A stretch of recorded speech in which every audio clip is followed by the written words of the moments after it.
This is Josiah Plays Dungeons and Dragons. This is the Sands of Slavery Heavy RP Calimshan 4th edition D&D campaign. And I am here with my lovely players, starting with Val playing Ashani, Hey guys. and Kava playing Valinar, Hiya.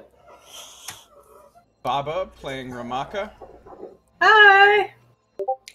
and Stoila playing Kyria. Hello.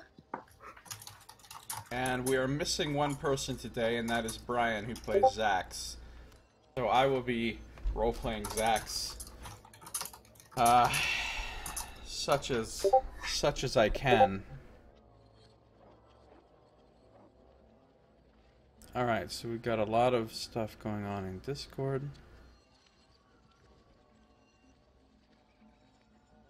And, I think the players are ready to go, right? Right.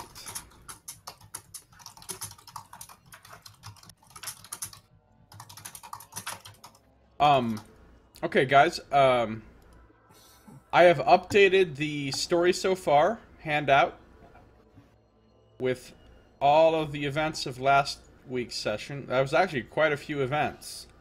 A lot happened last week. I have updated the notable contacts handout a little bit. So those are things that you have for your information to keep you up to date on what's happening in case you forget. I love how we have a rat as one of our notable contacts. Yeah, it's pretty great. Welcome to Roll20, Stoila. Okay. So, to briefly recap, last time you got the information that you need to go see Old Jep. You were going to go to the Temple District, but then you didn't go. Then Group 1 waited around for Group 2 to get back at a cafe or a bar, and then they got back together, but then Howling Sky was still missing, and Valinar got increasingly alarmed by this. And then Giona showed up, and she told you that she knew where Howling Sky went, so she led you to the chicken market. And then by questioning a few people, eventually you were able to discover the area where Howling Sky had disappeared. Korg, the courteous orc, showed up and was very happy to help Ashani by providing his information. And he said that he had seen a extremely well-dressed elven noblewoman who was traveling alone, and Howling Sky ran at her and tried to attack her. At which point she suddenly just stopped. And a short time later, she and Rain tamely followed this mysterious woman out of the city. You questioned the guards at the gates. They said that they had seen them heading off to the west. However, the city was then closed, and you were not allowed to leave through the gates. So you started to discuss ways in which you could escape the city so that you could go after Howling Sky. And Giona said that she knew somebody named Ren who could help you, but she had to go find him. So you told her to meet you at Old Jep's place. So off you went, all of you except for Valinar, to Old Jep's to see what information he had. Along the way, you were harassed by guards. You got one of them to escort you. You had to pay him all your money, but then with a very clever ploy involving a lot of teamwork, you were able to, or Zax was able to steal back his money as well as your own, and the guard was none the wiser. So he left you there at Old Jep's and went on about his business. Zax then broke into the man's shop, got into a physical scuffle with him, which left them both injured, let everyone else in.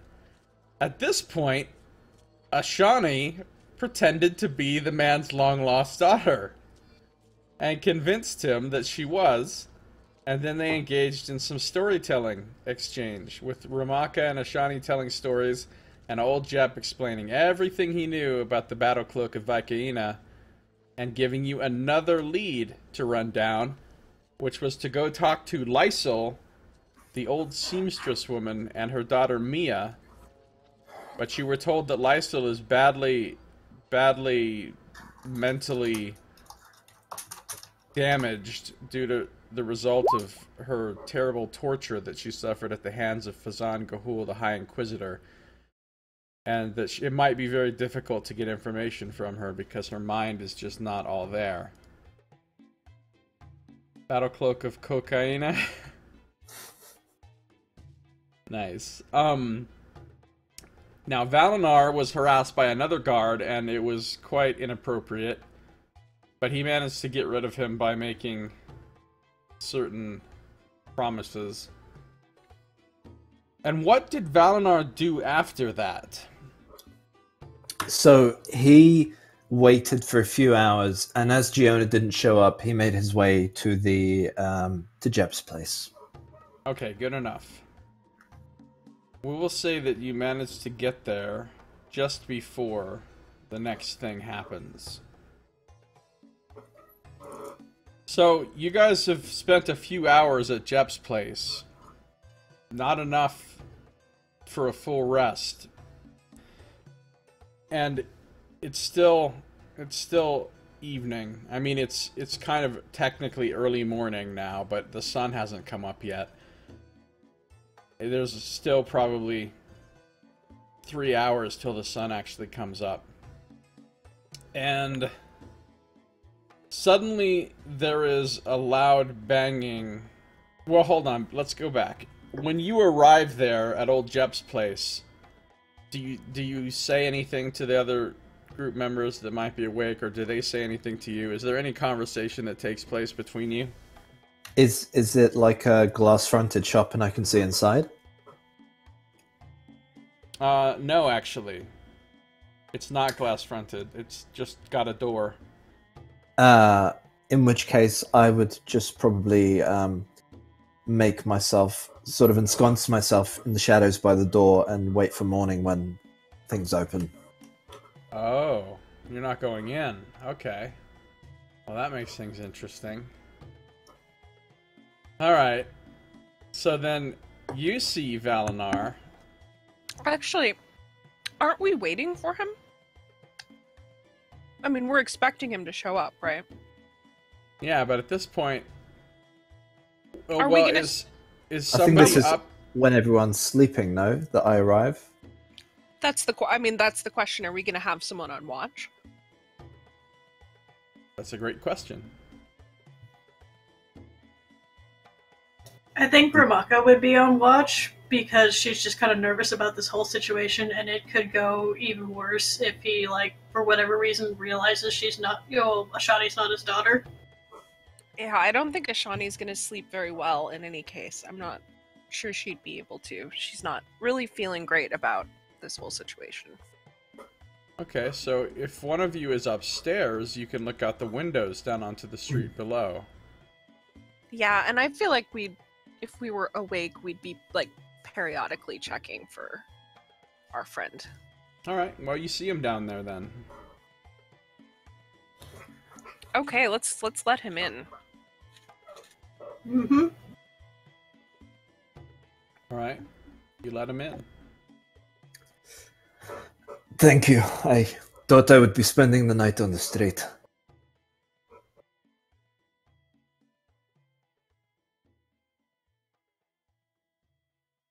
And Velna glances behind him as he enters. Well, this place is certainly more palatable than the inn, even though it does not have pallets for everybody. The street was more palatable than the inn. The staircase here is much safer.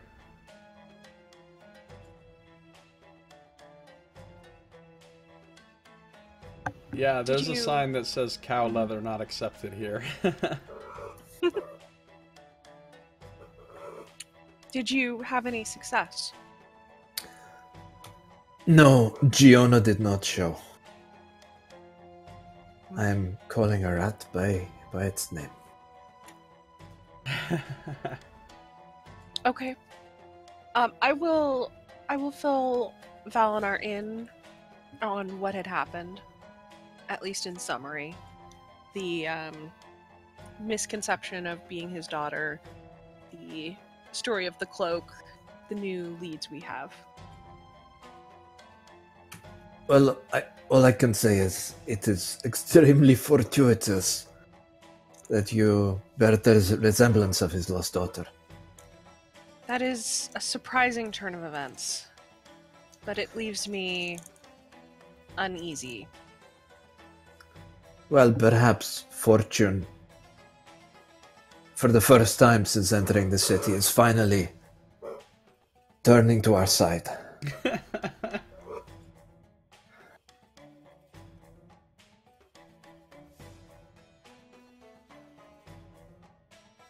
And he'll follow her up to the room where everyone's sleeping in. Okay. So, after a little while longer, whoever's looking out the window sees a guard approach the door of the shop. It is the guard from before, not your guard, Kava, but not Lippin. But what was the other guard's name? I already forgot. It was something weird like Floss. It was Floss. You see Floss approaching the door, and he starts banging on it, and he looks angry. Is this the one we stole from? Yes. I see. He's banging thunderously upon the door, and old Jep wakes up. Hey, what's going on? There are more people. Can't a man rest in peace? And while you're sitting there trying to decide what to do about this, whoever was asleep is now awake. You see another man approach the guard. He's an extremely tall, extremely thin elf with black hair and green eyes, dressed in tight-fitting leathers. And he looks like this.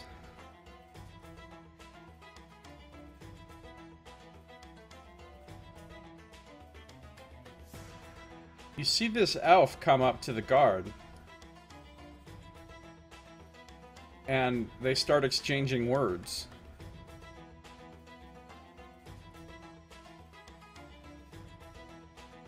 And then you see the elf point off in direction down the street. The guard nods at him and goes storming off that way.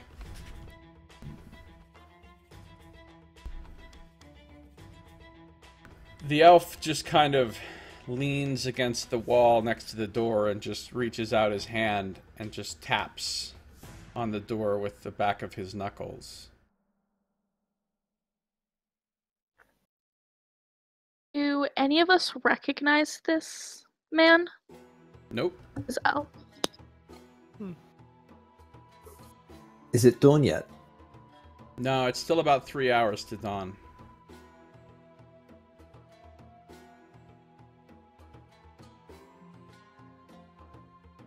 Well, we had better talk with this man. At the very least, he sent away some guards, so perhaps we owe him.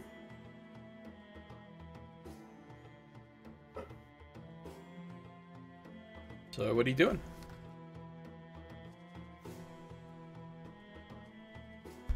I think we're gonna go downstairs and let him in.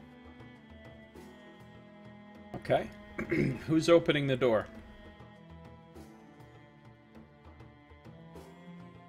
Who's the scariest looking? Oh wait, Zax. Scariest looking might not be the best idea. Shawnee, she's got the best diplomacy. Zach says, yeah, I can Talk to him if you want. Or not, really. Doesn't matter.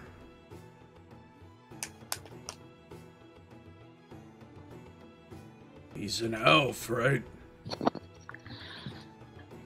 Maybe Yep. he would respond best to Kyria. He doesn't look that dangerous. Probably right, Zax. I'll go get the door then. Alright. You open the door and you see him leaning up the wall, leaning against the wall right by the door there. He kind of looks over through the door at you. Sir? Hello.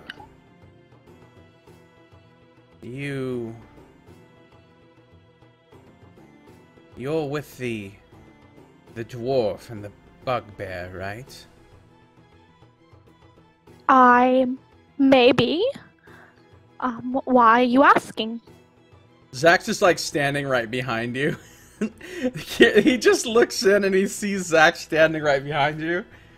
Well, if you're not, then you might want to look behind you. Turns around and sees Zax. Oh my! Zach's just glowering at this elf, trying to look intimidating. She's gonna shake her head and turn back to the elf. Yes, I'm with the bugbear. Are you in need of something? Perhaps our services? It is my understanding that you're in need of something. A mutual friend sent me. If you're the group I'm looking for, then let me in. It is best that we not discuss these things on the street. Very well. Come in. Alright, he enters and closes the door behind him. Now, who's gonna, like, be gathered around to talk to this elf at this point? I'd be there. Probably all of us, I think. No? Okay. Would we not have someone stay upstairs and keep watch just in case?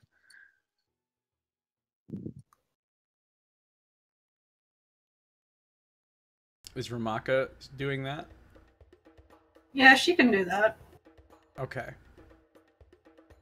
So he says, I believe introductions are in order. My name is Ren. I am a friend of Giona. You know her, yes?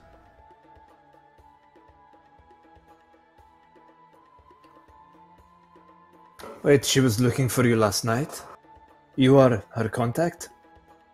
Yes, she located me and told me about your situation and that you need to get out of the city tonight. Yes, that is correct. You are the chicken wolves, as I understand it. Is that correct?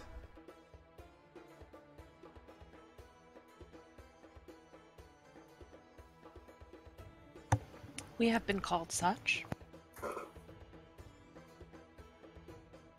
Very well. I don't see a dwarf here. That's who Giona said she spoke with.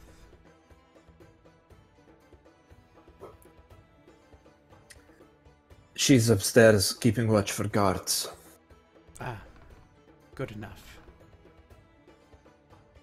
If you do wish the help of my organization, I'm going to have to take you to meet with Sharos. Sharos the Butcher. He is in charge of our group here within the city, and I cannot render you any aid without his approval. We will meet with anyone you require. Time is of the essence for us. I know paths through the sewers that will take us to his shop without running into any guards. If you are not if you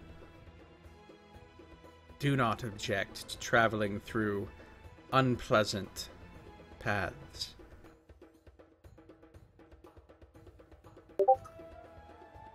We can walk through cesspools for all I care.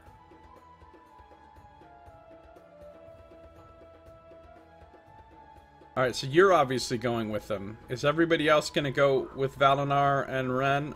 Or is some of you staying behind? Or what are you doing?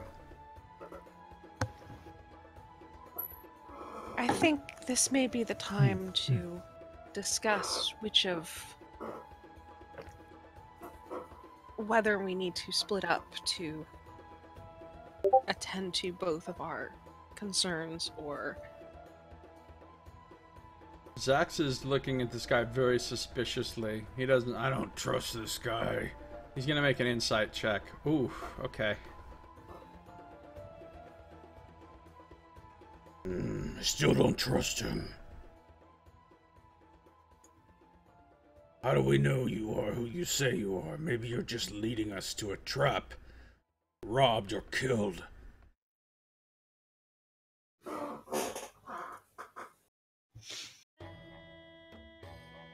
How would you have known where to find us, Sir Zax? I don't Or know. who we were?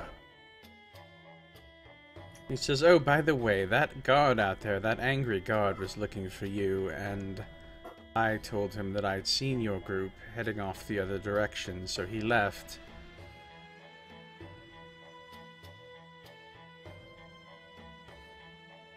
But I suspect he will be back if he doesn't find you. It might not be safe for you to stay here, as the guard knows that this is where you went. Yeah, I think we have several reasons to keep moving.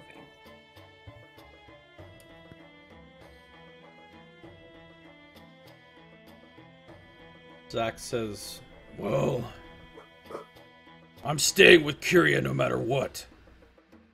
I don't really think any of us should split up. If you think it's a good idea to go with this guy, then we should. If you don't, then we should just do our own thing. We have to go with this guy, right now. Every second that passes, Sky is in danger.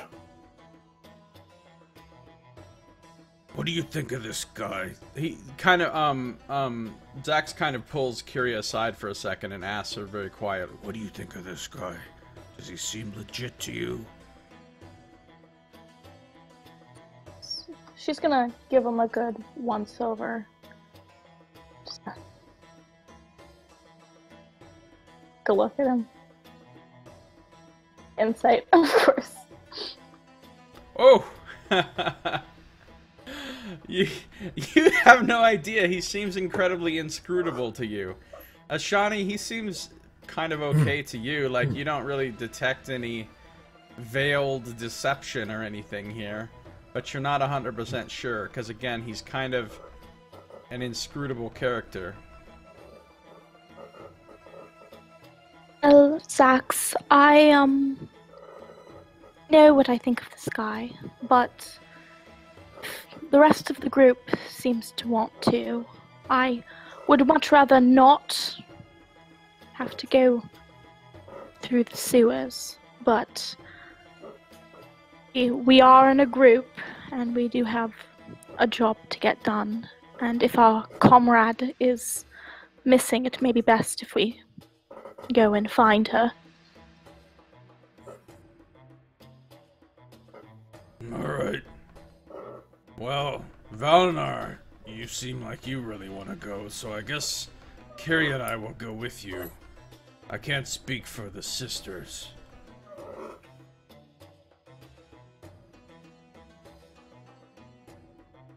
We will come Are you- with. Okay. Are you, like, kind of relaying some of this telepathically up to Ramaka? Yeah, if I can. Yeah, and either way, Ramaka trusts Ashani's judgment. She's not going to be like, I can't believe you did this. Alright. So he says, let us be off then. Our passage should be safe and swift. It will simply be unpleasant to the senses. Very well, let us go. And Ramaka Alright. Valinar draws his cloak around him as he leaves. Old Jep is like, Chima, you're leaving? What are you doing going out at this time of night?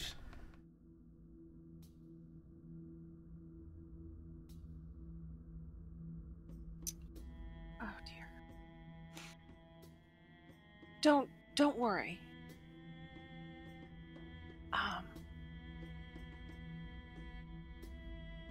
My one of our friends is missing, and we have a lead on how to find her. Oh, but do you have to do it in the middle of the night? There's a curfew. Don't worry. We have someone to guide us safely. Oh, I know. I mean, you're a grown woman. I can't tell you what to do, but this seems like a terrible idea. Make a diplomacy check. And I say, please don't worry, and I kiss him on the cheek. Okay. He seems assuaged. He seems persuaded. All right, well, you seem like you know what you're doing, so I'm sure you'll be fine. You have a good time, and good luck finding your friend. I'm going back to bed. Here. And he roots around in a drawer, and he gives you a key. He says, this is a spare key to the shop.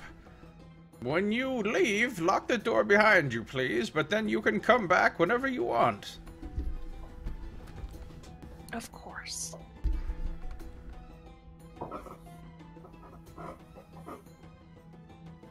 She rolled a 1 and still got a 15. She's really Yes. good at diplomacy. Actually, she can re-roll that one if she needed to with her master diplomat, but you don't need to. Alright, so you guys leave the shop. You lock the door behind you, I assume. Yeah. And you're going to follow Ren. He leads you a short distance to a sewer grate with a ladder going down. He says, right this way. And he goes down the ladder first. You're all going down? Well, I'll go straight after him. Zax goes next. He insists on going before the women, before Kyria specifically. Now, Side Oak, ones are only critical failures on attack rolls. Ones don't automatically fail on skill checks. At least not in 4th edition. That's true of 5th, too. Yeah, so if you have a high enough bonus to a skill, even if you roll a 1, you can still succeed. Alright, so he leads you through a maze of winding sewer tunnels, and they are filthy, and they are extremely odoriferous. And in the worst possible way. It's quite gross. You do see a lot of rats. You don't see a rat that you recognize. Not that any of you except for Ramaka probably could possibly tell them apart. Ramaka, you think you could actually recognize Giona if you saw her. But nobody else really could. She's got food to give her. Yeah. She owes her. So he leads you through these sewer tunnels and eventually up another ladder, and you realize you're in another part of town. It took a while. It took about 45 minutes of just walking quickly through these tunnels to get to where you were going. While we were walking, Valnar tried to memorize the route that they took. Alright, that would be a challenge. Go ahead and make a intelligence check.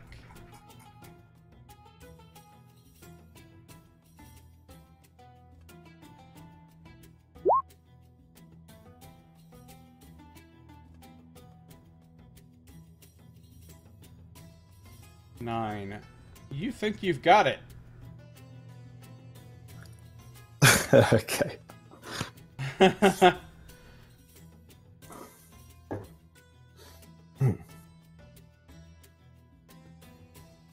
And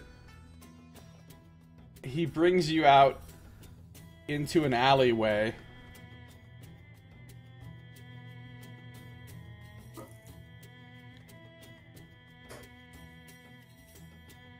And down the alley, a short distance, he leads you to what looks like a butcher shop. This is glass-fronted. You can see cuts of different kinds of meat, none of which are beef, obviously, hanging in the window. You see a sign that shows a bloody cleaver on it. And he says, Sharos the butcher is in here. If you wish our help, you will have to persuade him.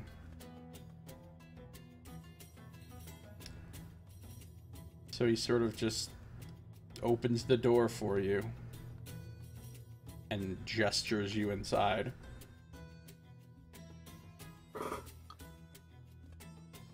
I assume Valinar goes charging right in there first. He goes straight in, yep. Okay. Zax follows. Everyone's going in? Yeah. Yeah. Okay. It's actually a fairly large butcher shop. It's obviously closed right now. It's dark. There's nobody working in here.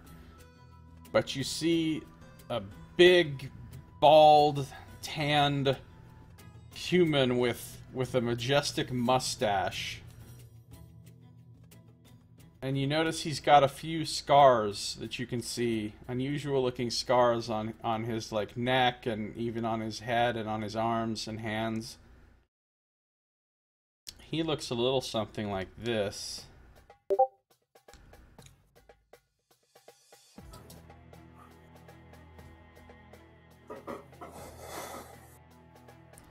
He looks a little something like this. He does indeed have like a bloody apron on. Nothing about this could go wrong. Nothing.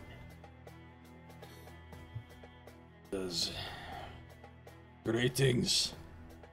I'm Sharos. Called Sharos, the butcher. And who are you? Valinar extends a hand and pulls back his cowl. I am Valinar of Calimport, and I need to leave the city tonight. We are a long way from Calimport. What are you doing here?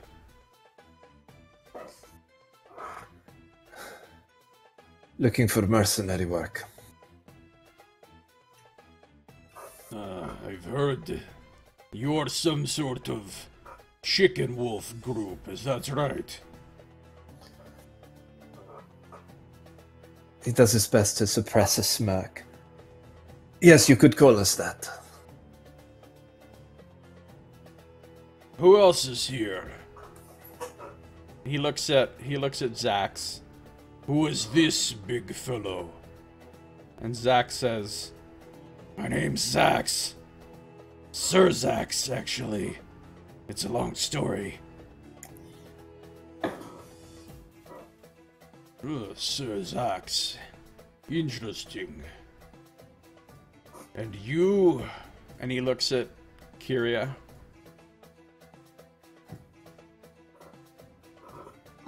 Hello there, sir. My name's Kyria. It's a You pleasure seem- to make your acquaintance. You seem a bit young to be traveling with this group. Tends to tell me that. He looks at Ramaka. Hello. I'm a Sister- fan of dwarves. I've had Oh. dwarven friends, so you're welcome here. Yes, my name is Sister Ramaka. I'm glad for the welcome. And I'm Sister Ashani. Greetings to you. Sisters, are you some sort of nuns or something? Ashani will just smile and say something like that.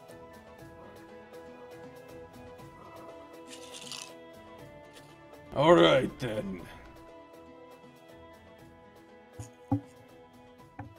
You don't seem to be a bad sort.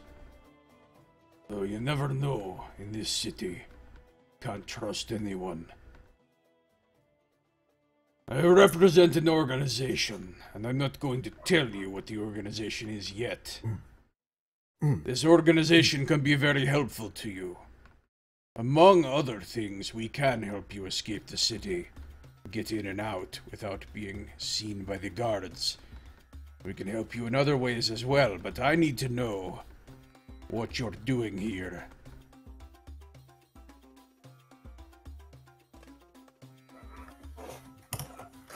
We are searching for our friend who is in grave danger. Every second that passes, her life is under threat. What happened to this friend of yours? We are not sure exactly. I believe she is under the thrall of a magical creature that has taken her outside of these gates. I see, and that's why you need to get out quickly. Yes, my friend. Well, my group keeps its ear to the streets, and I can tell you now that your group has already stirred up the local constabulary. They know your names and they are looking for you. So your activities here in Mintar will be dangerously curtailed if you are not exceedingly careful. It might be best for you to simply leave Mintar and never come back.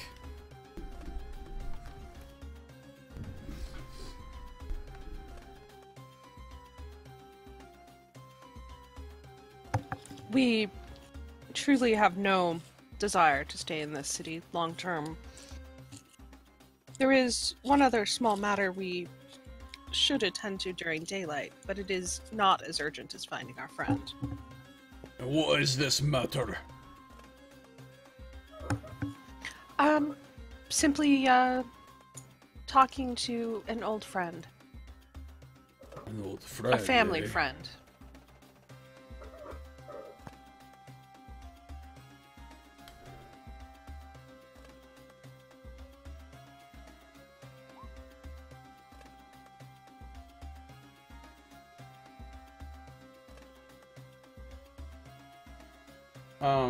Make a bluff check, just to see if he determines whether you're holding something back or not.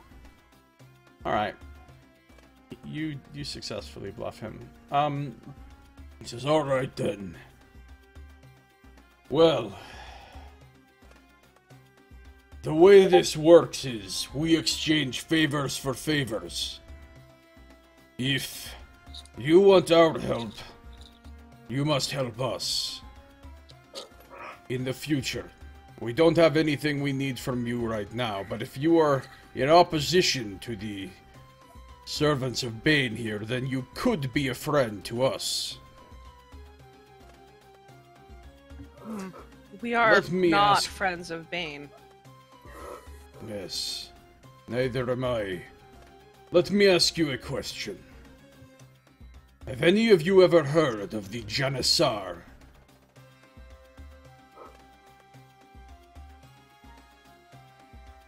Make a history check,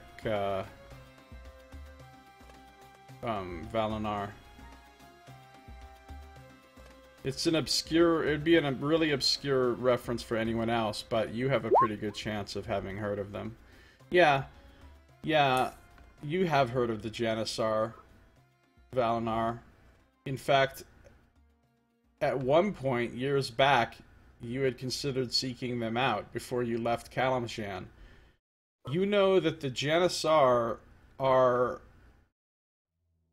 founded by a group of adventurers who were for freedom and independence in Calimshan, and then they just formed this big group over time with more and more people joining them that actually oppose the genies and free slaves. That's what they do. They break slaves out and then smuggle them out of the country. And their network has apparently grown fairly large. Yes, I know of the genocide, in fact. When I was younger, I was seriously considering joining them. Really? So, you know what our mission is, then? Yes.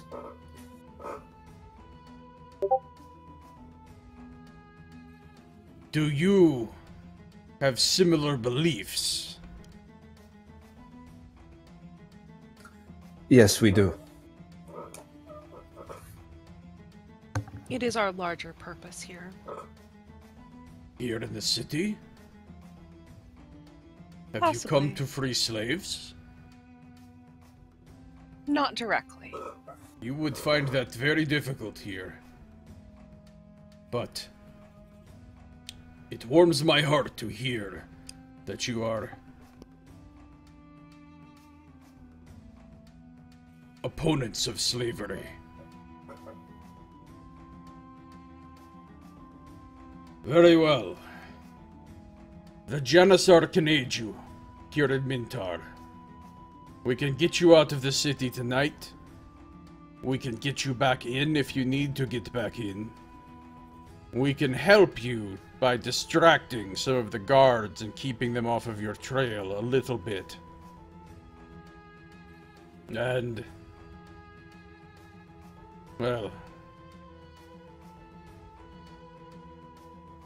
I don't know what else we can do for you, but it really depends on your exact goals. Well, my friend, if you can do that for us, I cannot speak for all of us, but I will certainly be in your debt and will perform any favor you ask of me in the future. There are two ways we can do this. The first way is you can pay me 50 gold apiece for our aid. The second way is you can all give me your word that in the future, when called upon to perform a service for the Janissar, that you will do it. It will not be anything dishonorable.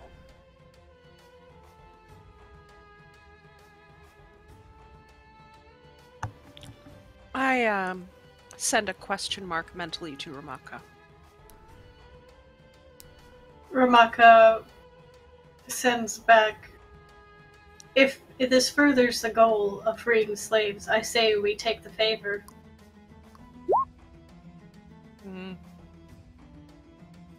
Yes, I think we should trust him. Certainly, for now. This is exactly the aid we're looking for. I only worry it might be too good to be true. Zach says to Kyria, and the rest of you can hear him too, because he's not being super quiet. This sounds pretty good. Something about this guy just seems legit to me, and, well, if they really are against slaves, then they're pretty much on our side already, right? Yeah. That would seem to be the case, yes. If you think that what he says he is, then I would agree that the favor is probably our better option. So Zach says, I will do it. You have my word.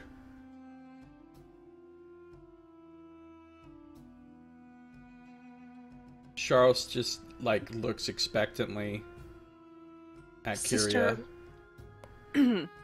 Sister Ramaka and I will agree to your terms. I want to hear each one of you say it individually. I want you to make the promise.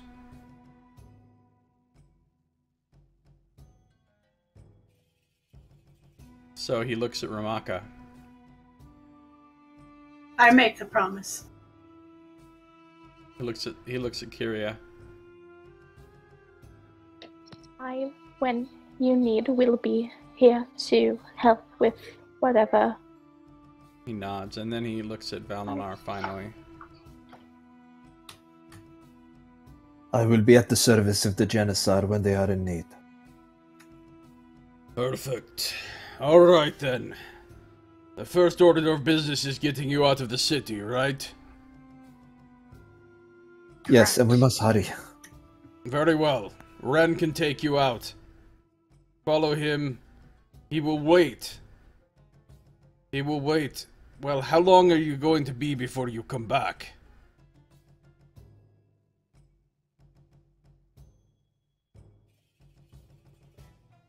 When we find her. Alright, well... I suppose... Ren will have to go with you then. He says, Ren, get them out of the city now and go with them. Keep watch. Be ready to bring them back in when they need it. Ren says, of course. I can do that.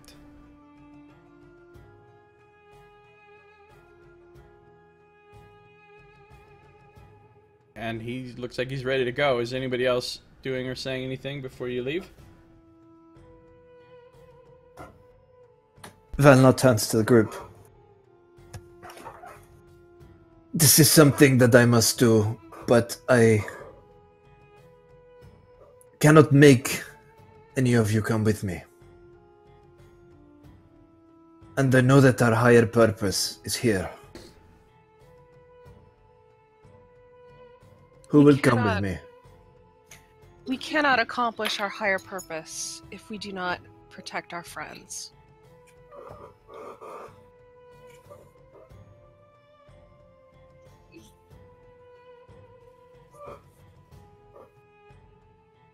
Zach says, Yeah, we gotta find her. I still owe her a water skin on her head.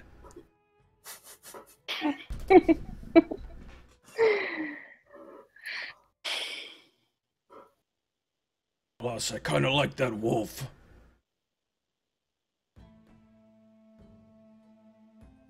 Let's go. so are you guys going? Yeah. Yeah. Okay. Ren leads you through the sewers again. He opens up a couple of hidden passages that you're pretty sure you never would have found on your own. And into some concealed passages that, again, seem to have been carefully hidden on purpose. And eventually, he brings you out of a small tunnel a fair ways away from the city walls. And he says, here we are, out in the desert now. Where is it that we're going?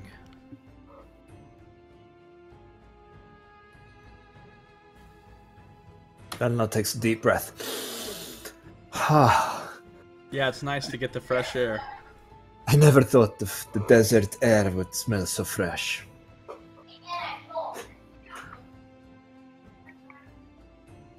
Yeah, Ashani just takes a breath and relaxes some of that mental protection that she's been extending over everyone. And just has a kind of a sigh of relief that's palpable for like a tension that's being released.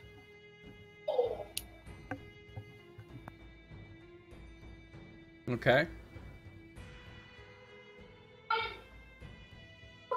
I suppose our first goal is to our friend.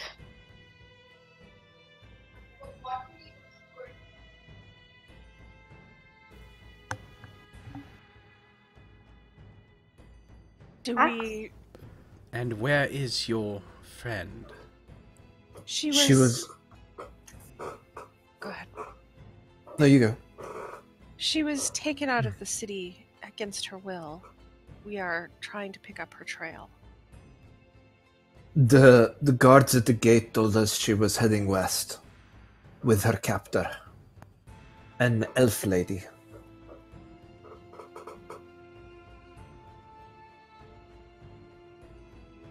Perhaps well the then. Janissar noticed her, an elf lady laden in jewels.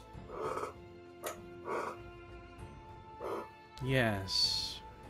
There was word of this woman, although I don't know anything about her. She was a bit of a mystery. But west is this way. How did she make it all the way through town with all those jewels? We had trouble just getting through one district. Well, from what I heard, she mostly was sticking to the wealthy district of the city.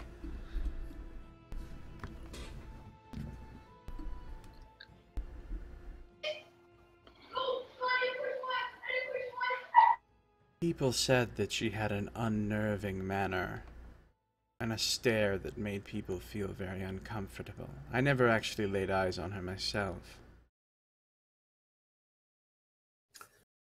That was not her true form. She is a hideous beast. I believe you. Well, follow your path. I will hang back a ways and watch your back. And keep track of you. But go where you're going.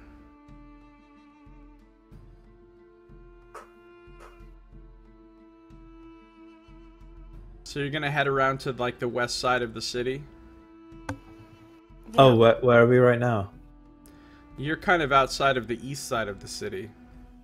Oh, wow. So we've got to circumnavigate the whole city. Yeah. Yeah, because Sharos' shop is on the east side of town. Wow. Okay. We must hurry. And, Yavelna just, I guess, breaks into a jog. A sustainable jog. Okay.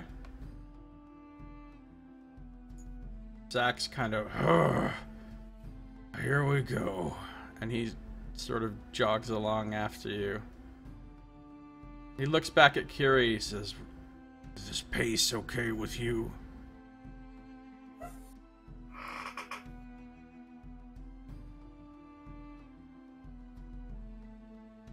Stoila. Sorry, I'm thinking. It's a little fast, but I can keep up. It's more important that we go as quickly as possible to get this over and done with. Alright, just let me know if you need to slow down. It's okay. I will. And are Ramaka and Ashani also jogging along? Yeah, Ramaka's like doing her, jogging, breathing and stuff, trying to keep up in pace. He's still got way longer legs than her. Yeah. Right. I mean, Ashani is not particularly athletic. But she's not in terrible shape either, but I imagine she can't pick up a pace like this for too long. Yeah, well, you guys jog around the city, and you get to the west side of town, and you see the road leading up to the city gates. There are already a few merchants that are camped out along the road, waiting for the gates to open in the morning. Valnor rushes to the nearest merchant. Have you seen, two girls traveling with a wolf? They left the city last night. He says, "Yeah, I saw a wolf with some women. Well, they went that way, just off into the desert. They didn't even follow the road, which seemed pretty unusual to me."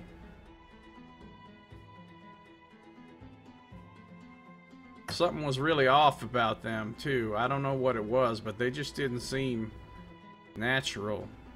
When did you see them, friend? Oh, it was a long time ago. It was like before the sun even went down. I hand him a gold coin and just head off in that direction. A gold coin. Woo! Getting generous. Yeah. All right. He said, "Whoa, But thank we you." couldn't pay off the guard. I know, right? Different situation. So you all keep going. I'm gonna make it simple for you. Actually, I'm not gonna make it simple for you. Never mind. Wait, if Velenar notices that some of the group are struggling to keep up, then he will reduce his pace. Yeah, you're gonna have to, because I mean it's gonna be at the point where people have to start making endurance checks if you're moving it faster than a. As Velenar turns back and sees the elf in the heavy armor, and behind her the dwarf, huffing and panting, and he takes all of his restraint, but he manages to slow himself to just a brisk walk, but he's still very agitated. All right.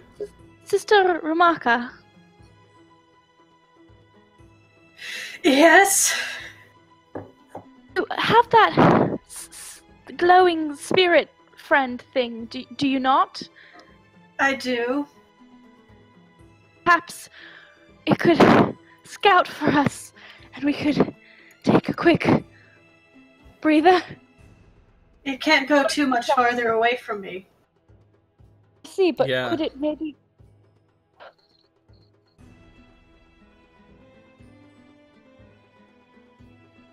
like a sky view? Could Ramaka use one of her bird spells to do that?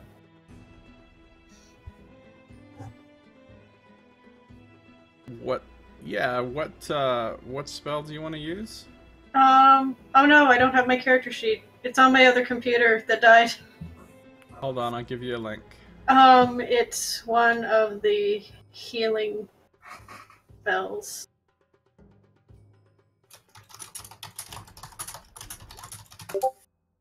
Well, first of all, after you get a little ways away from the city and the road, you're just kind of in open desert, and you're not really sure where to go. So what I need is... Okay, so I want to use the Spirit of Life just to basically send it upwards so that it can, like, go as high as it can and get some kind of, like, sky view. Okay, sure, make a nature check. Nature...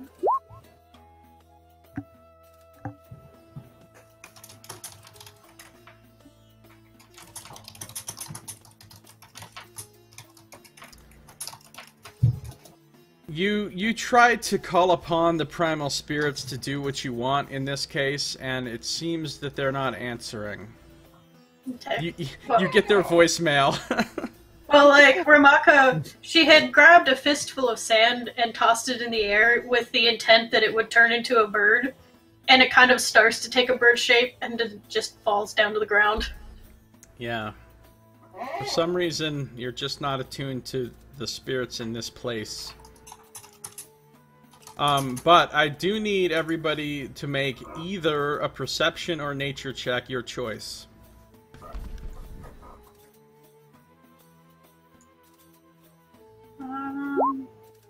Oof. Nice, Valenar. Yep.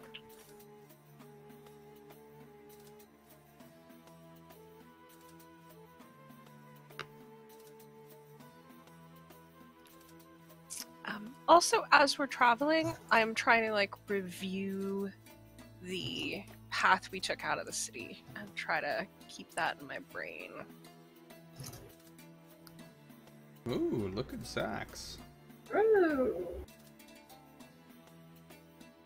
Okay, so amazingly, none of you notice anything, but then Zax finds what looks like a wolf paw track in the sand. And then another one, and then another one. Hey, looks like the wolf went this way. You see these little indentations? Those are the shape of wolf feet, I think. Is that right? He looks at Ramaka, assuming that you would know what wolf feet look like. Yes, these are exactly wolf feet. And she points around to the different parts of the foot, and she starts to actually, like, explain how you would know, and gets really pedantic about it. Nice. I will just mentally, like, nudge Ramaka. Oh. Ramaka, are they fresh? Are they fresh? Fairly fresh. I mean, they're still there. They're still visible. They haven't been blown away by the wind yet, so they have to be fairly fresh. They still remain despite the shifting sands, so they must be new. But you do know that it's been several hours since they went this way, according to the witnesses you've talked to. Mm-hmm.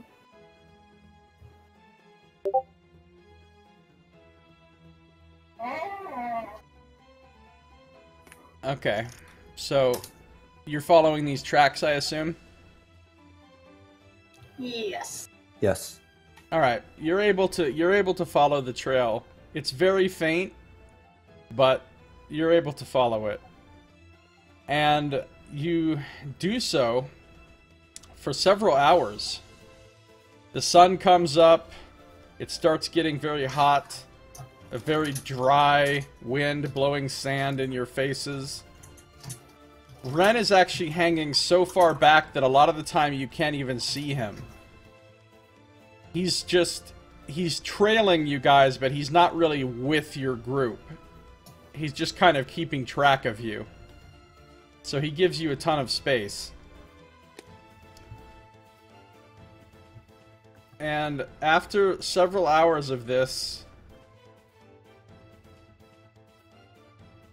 you come upon a big sort of box canyon with sort of a dead end with cliffs. And in that canyon, you see Howling Sky and Rain standing there, along with some other figure.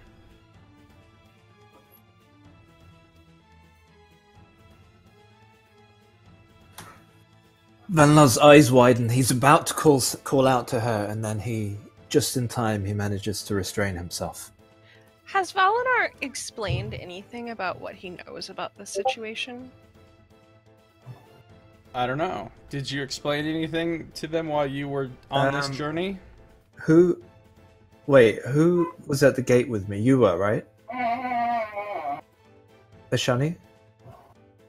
Yeah, you were at the gate because you took me back. So I told you that I think I told you she's been mind controlled by the creature that slayed her tribe and has now assumed a humanoid form. Okay. Yeah. So just so I can tell you what you know, make a dungeoneering check, Valinar, but since you've studied this creature and researched it specifically, you can make a dungeoneering check with an extra +5.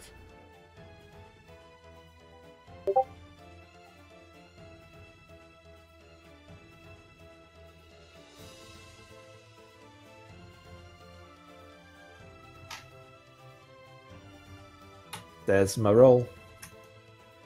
Okay. Well, you don't know anything super specific, but what you do know is that this creature is very, very powerful. Like, honestly, from what you've read and what you've heard from talking to people, you would have suspected that even if you and Howling Sky caught this creature, that you wouldn't really have much of a chance of defeating it. I mean, Howling Sky probably really never accepted that idea, and she was just like, whatever, let's kill it anyway. But more realistically, you would have understood that in order to defeat this, you would have needed to gather some more power of some sort, because these creatures are very potent. So this is a thing that you know about the Milagrum. Okay, so wait, how far away are we? I don't know, 100 feet. And they haven't noticed us, but we've seen them. Yeah, they seem distracted, looking at the cliffs. Okay, so as soon as I see them, I squat down and usher for everyone to do the same. And I say, that is the beast. May not look like a beast, but that is the beast known as the Malaugarim. And as What if much it's just as a really nice elf lady? as much as it pains me to admit this, even our combined might is dwarfed by her abilities. So, I do not know if we will be victorious in a head-on confrontation. We must find another way to rescue Sky.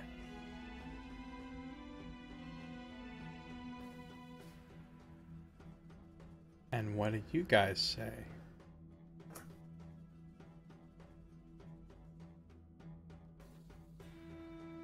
What does she want with Howling Sky?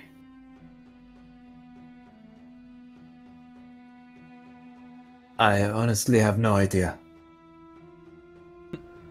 They're making jokes about the fact that you said dwarfed and Ramaka is in the party. I was gonna like do a but I thought maybe this is a serious moment, we shouldn't do that. Completely intentional, of course. Ramaka is, Valinar is notoriously racist.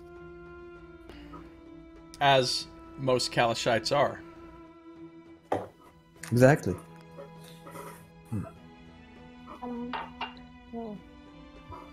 Think back to all of the books and things that she's read in the past, and if she's heard anything about a Malagram. Did Valinar actually say the word Malagrim? Yes. Alright, so now that you've heard what it is, everybody can make a dungeoneering check if you wish, but you'll have no special bonus to this. Because none of you have specifically studied this creature. Oh yeah. Unfortunately, the person who was good at dungeoneering is Howling Sky. Oh wait. Oh hey. Shani's got a good roll. Well, you know that they are, like I told Kava, you know that they're very powerful creatures, that they're aberrations, that they apparently came from the Shadowfell, but had an origin beyond that, originally from the Far Realm, which is the sort of Cthulhu-esque, Lovecraftian energies that created Mind Flayers and Beholders and Aboleths. So they're in that family of creatures. And you know that they have a variety of very powerful magical and or psychic abilities that vary. Each Malagrim is different. Each one is unique. But they're well feared and very hard to kill. Okay. I am curious, Valinor, that this creature was a Malagrim.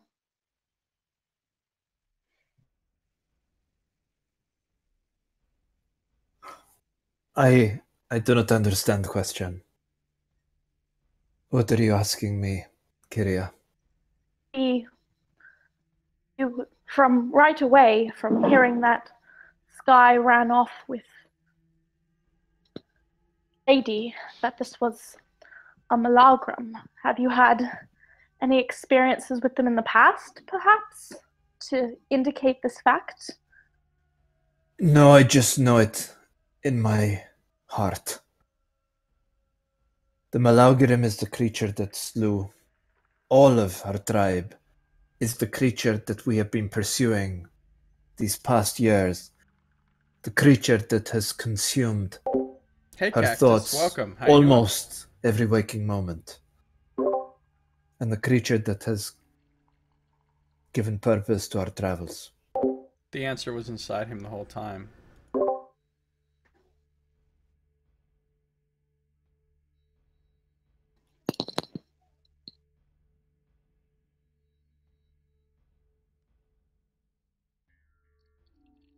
Any response to that from the team?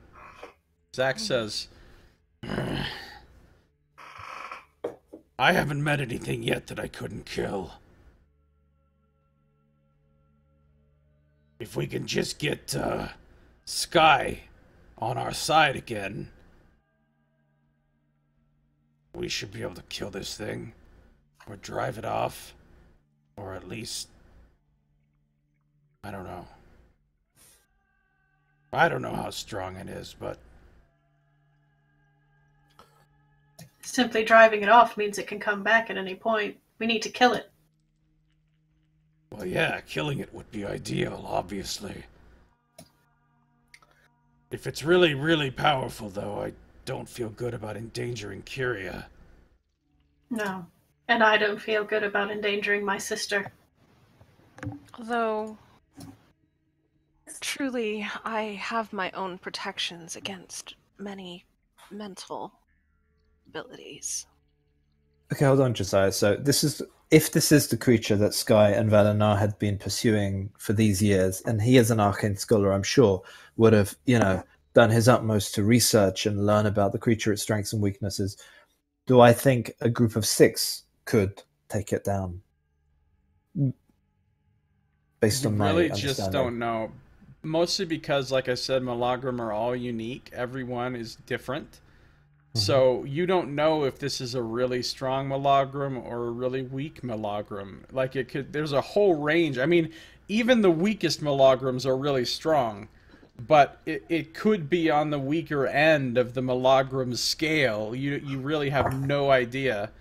You know that it was strong enough to destroy Howling Sky's entire tribe of shifters by itself.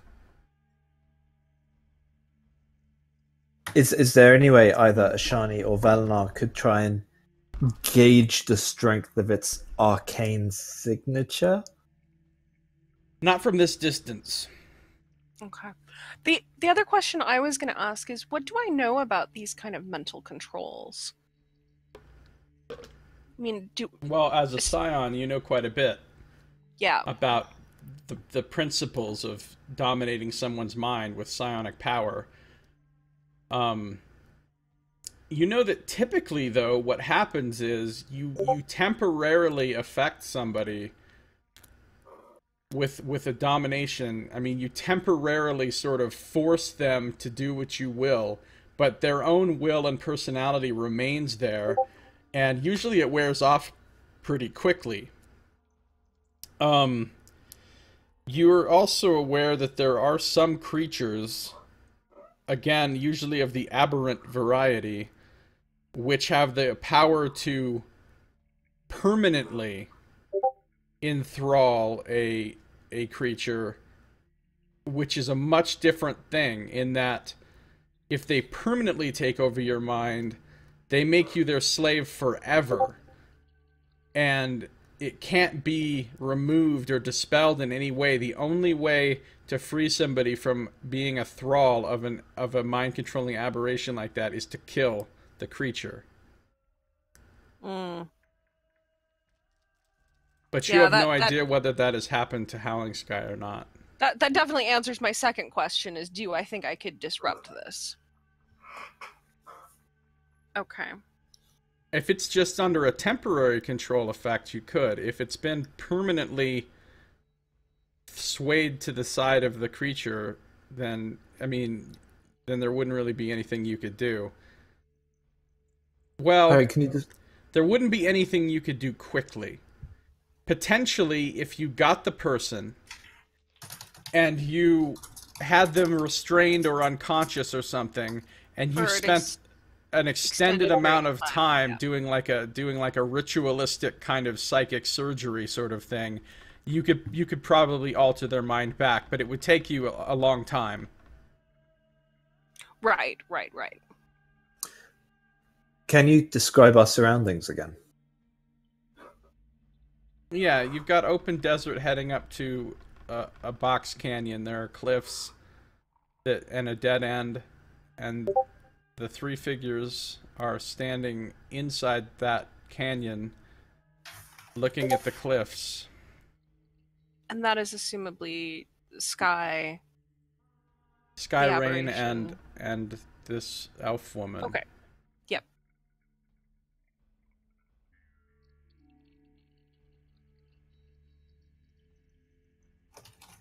Joke's on you if this is just a nice lady who brought her out here because she has a giant cache of chickens. She's like, Howling Sky, I can bring you to a place of 1,000 chickens. And I was like, okay, let's go. Is there any way for me to tell if Rain has been mind controlled? Not from this distance. Okay. You'd have to observe him more up close. I am wondering if Rain is mind controlled or just staying with Sky. Hey Pixie, welcome back. How you doing? Is there how wide is the box canyon? I mean, would there be room for people to sneak around behind them or not? I'll tell you what. Let me show you the map. There is a map. Just 1 second. I will show you the map. Now you guys are actually going to be further back than the edge of this map, but I can show you where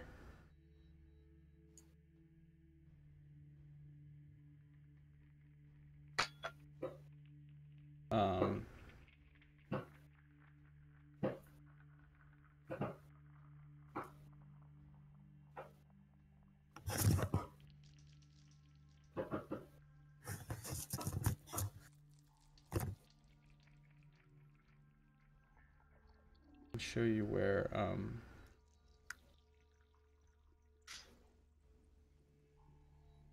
Howling Sky, Rain, confused by GM layers and Fog of War. I find it easier to use separate maps. Then I can just move the players to a different one. Yeah, that's not a bad idea. I agree with that. That's what I do as well. Did you drop from... Oh, there you are. Okay, so down here,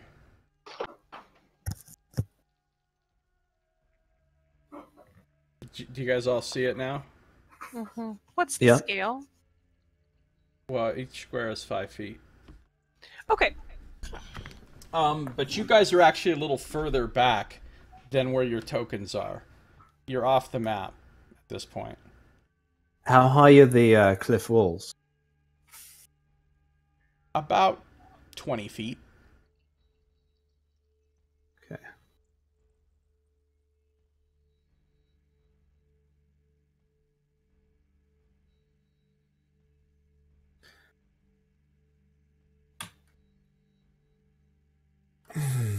You're about 5 squares Is the south edge of of the the map. canyon rocky at all? Is it what? Rocky. Well, I mean, the rock walls of the cliffs are rocky.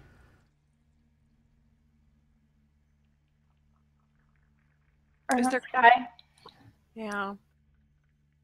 Lean over to Zax and say, do you see any part of this canyon that looks like it to break it off and start a little avalanche?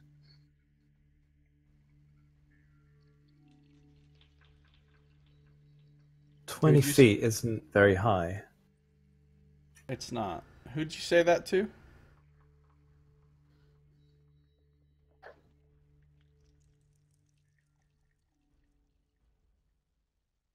said that to Zax, or did you say that to someone else? Axe.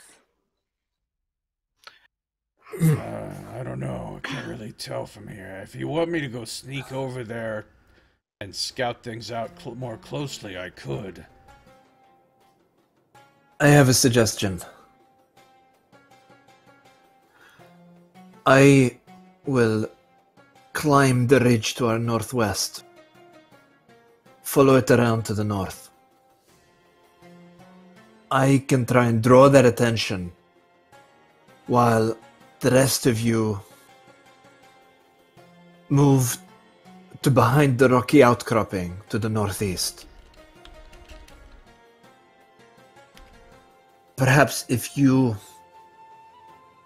get the jump on her,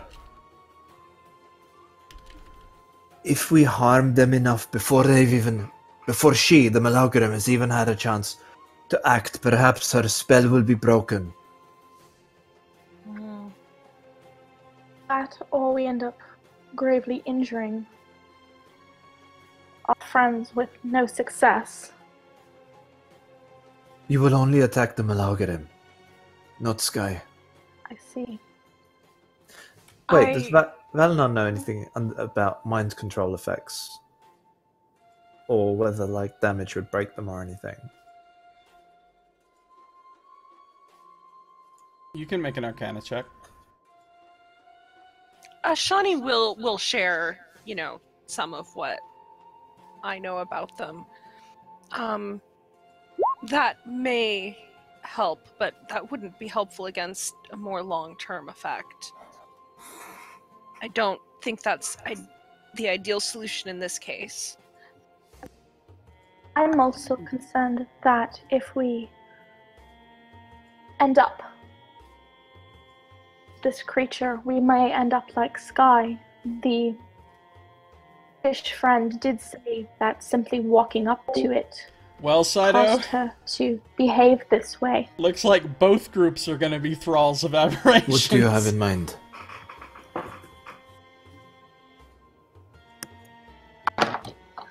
I'm curious if perhaps we could simply No, they don't have creature, Fiona with them. then we could lead Sky away and do a better assessment of whether it needs to be completely destroyed or if we can simply free Sky a different way.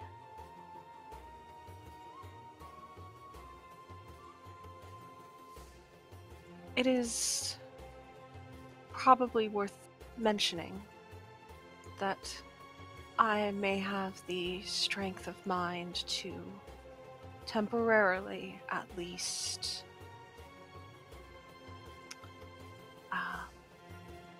counteract this effect and encourage Sky or Rain to fight on our side. How long would you need?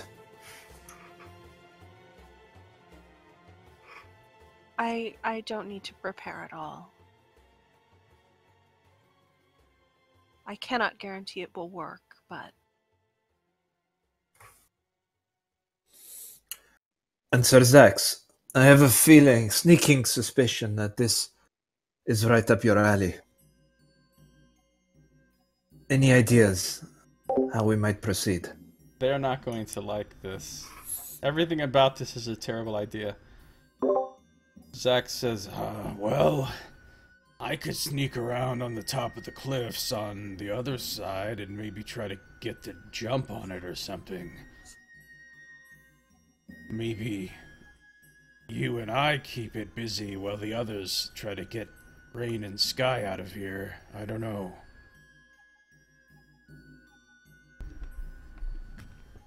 I should be able to get into position, though, without being noticed.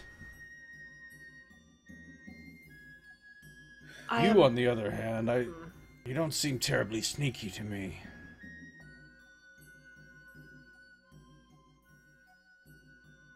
I am happy to be bait. I am not the most sneaky, but my attacks, many, do have a range of of 50 feet or so, I may be able to attack from a more concealed position. There is another option.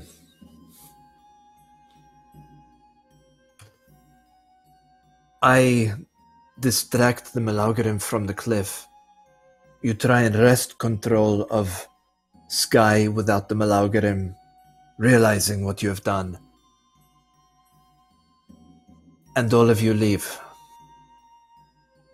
with Sky.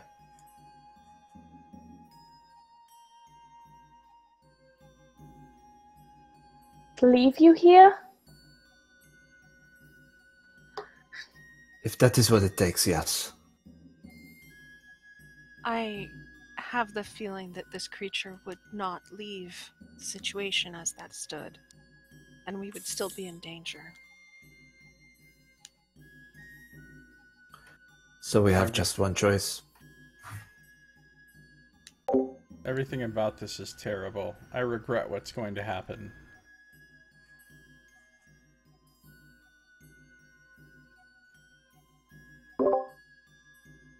Unless someone can figure out a way to separate Sky and Rain from this creature, I don't see what other option we have.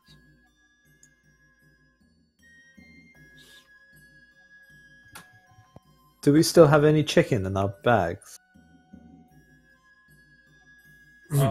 Sure.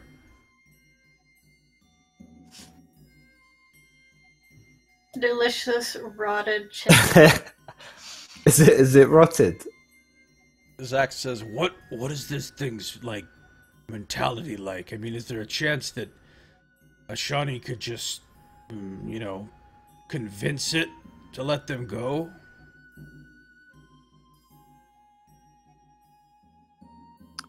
What do you think her motivation is for taking Sky? Well, it is not a she, it is an it. And the it is a bloodthirsty monster. Pixie, they have gone off on a Can it be sidetrack reasoned with? because Howling I do not Sky know. went missing. I don't know that we'd have anything to offer it in exchange.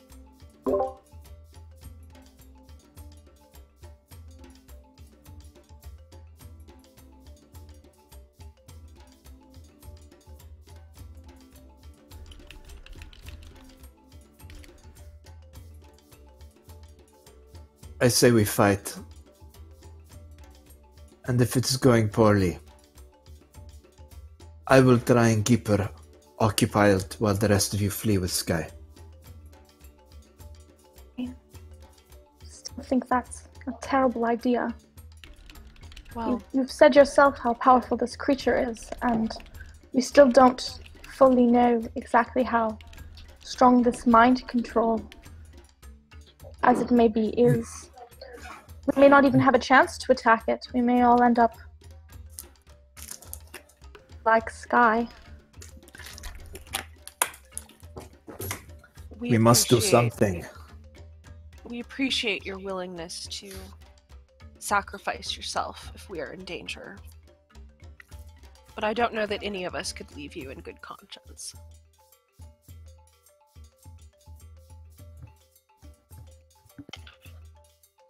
I would. To We d- leave you behind. If something were to go wrong. Well, we have them here, right, in our grasp. We do not know how long this opportunity will last. I think we must act now. Yes. Should we first scout the edges of the canyon to see if there is a good position above?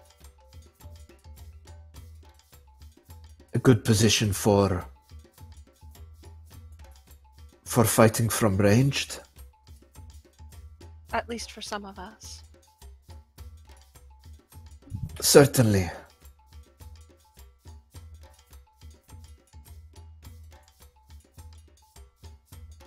Are all of you capable of fighting her from a distance? Fighting it from a distance. It.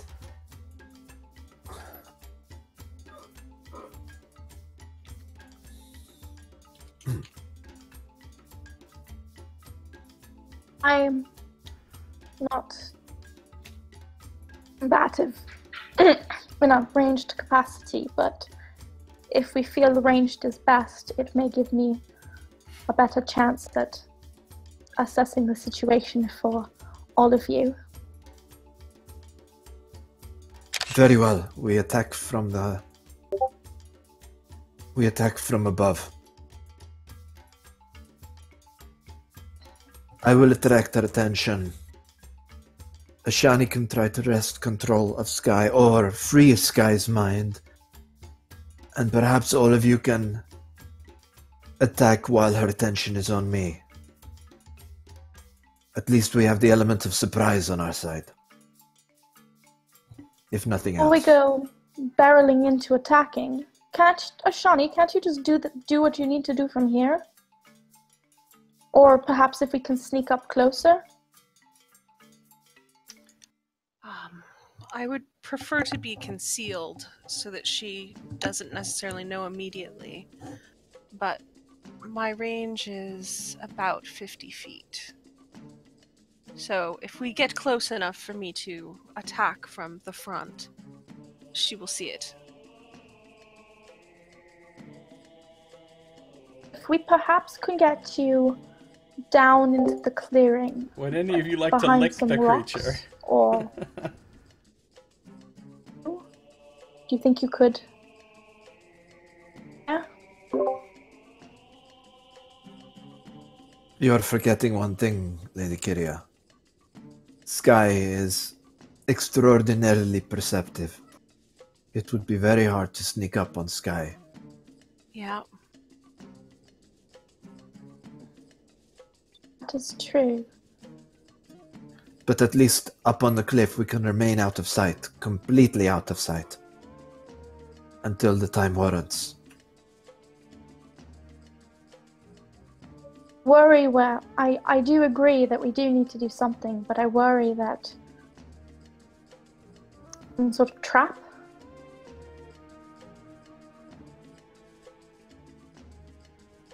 Well, yes.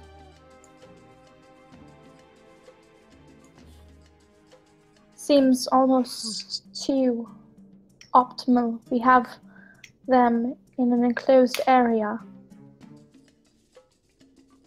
Doing here, but they seem to just be standing in the middle of a canyon.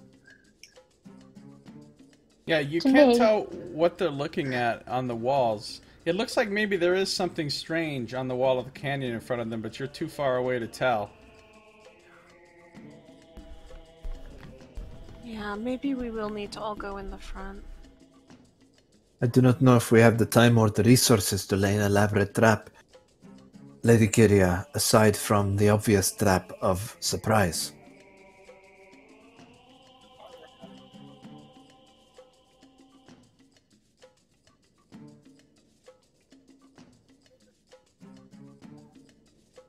That's where my mind is, but like, that's not where Kyria's is. Kyria's just like, we're gonna go down there and we're all gonna die.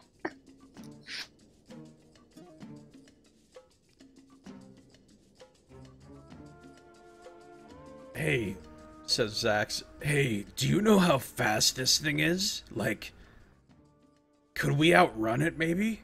If we just snatched up, I don't know. Just thinking out loud. How fast is this thing anyway? Do I know? No, with that roll that you got earlier, I would say you don't know exactly. You haven't heard anything about these creatures being especially fast or slow.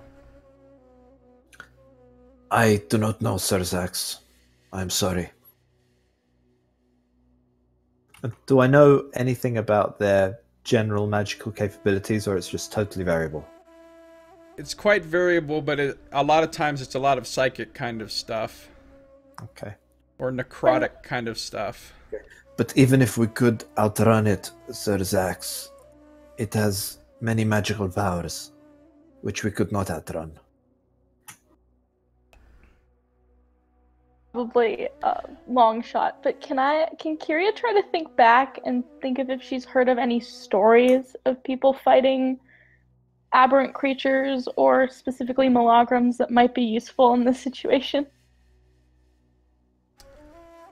Yeah, make a history check.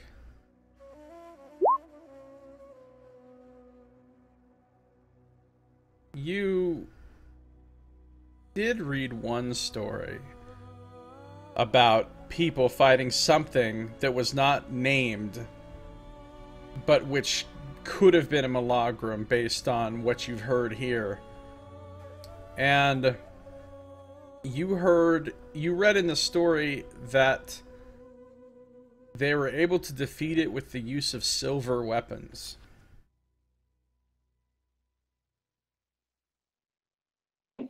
Relays this information to the group.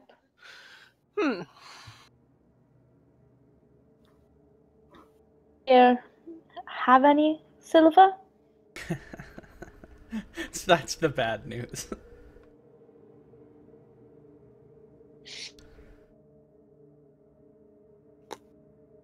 Yes, let me consult my collection of forks. Sin You shows carry a up, he collection gives of you the forks silver with dagger you? that he found. No, I don't believe that I have anything silver. Alright, We keep could talking choke amongst it with yourselves. silver coins. I'll be right back. My blade is magical, but not made of silver.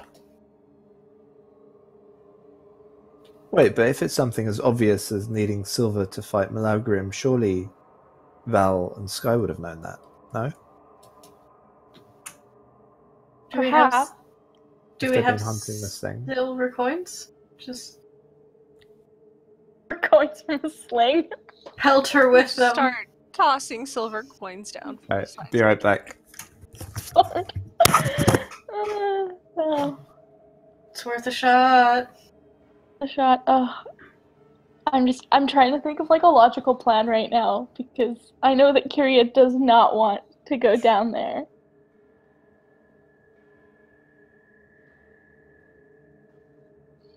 I don't think any of us want to go down there. Yeah. This seems like a really awful idea. Yeah, Ramaka's on team. Maybe we should let her go.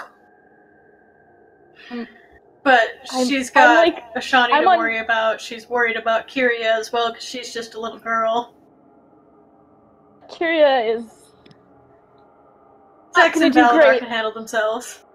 Yeah. Wondering if if I should have Kyria suggest that we just watch and then. I don't think it's a bad idea to like get someone sneaky and get closer and see what's actually happening. Uh-oh, my headphones are acting up. Kyria wouldn't say this, but I out of character know, and based on what Valinar knows, that even I don't even think that Zax would be sneaky enough for this. This just screams bad idea everywhere. It would probably be a better idea to fight the dragon. So, I'm back, sorry.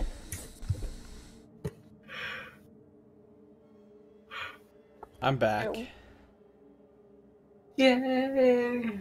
So no, actually, you never discovered this fact about the silver. It's actually not widely known and is something that Malagrams try to keep secret. So it just happened to be in this one very obscure book, and I said that she could have found it because she grew up in Evermeet and had access to an truly exceptional library with ancient tomes, and she read a lot when she grew up. So I figured she could have possibly found this very obscure tome, but Okay. You never did. But now you know. And none of us have got any silver. I True. threw forward the idea of pelting it with silver coins. You're pretty sure, though, based on everything you've heard, that even if you did have silver weapons, with your current level of power, it would still be unlikely that you would defeat a Malagram.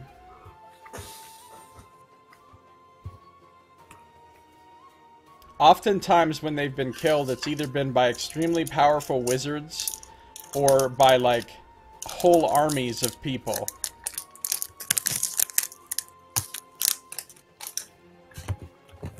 Oh, they're that strong. Or like really, you know, great heroes, renowned heroes that, you know, had amassed a great deal of personal power. I mean, it's not like epic tier, but It's not heroic either. Staircase not beat us heroic up. either. We aren't necessarily strong enough to fight that if a staircase beat us up. That staircase was epic tier. Epic tier staircase. That was a level 20 solo staircase. Wow. Oh, that's a level 20 staircase. I can only imagine what a level 30 staircase would be. Oh, you can't. Yeah, that's not good. You'll find one of those when you go to the inn called the Even More Broken Scimitar. Too broken, too scimitar. Oh, I see what you did there. So, I think we, you should retcon decide what you're our, gonna do. Can we retcon our battle strategy conversation? Well, you can change your strategy. You still haven't implemented anything. No. I mean, if we know that it takes armies or great heroes to defeat them, then we probably wouldn't have discussed various battle tactics. Valinor might have been desperate enough to consider this, and then the rest of us don't know any better. Well, I mean, these things are all kind of vague. I mean, there's no concept in the game world of levels and stuff. So, I mean, and you know, these are just stories, so you don't really know what they mean by great heroes or how strong it really is. I mean, people say it's super terrifying, but people also... Some people say that kobolds are super terrifying, you know what I mean? Like, it's hard to know. Sure, but I mean, like... Maybe you're a great hero.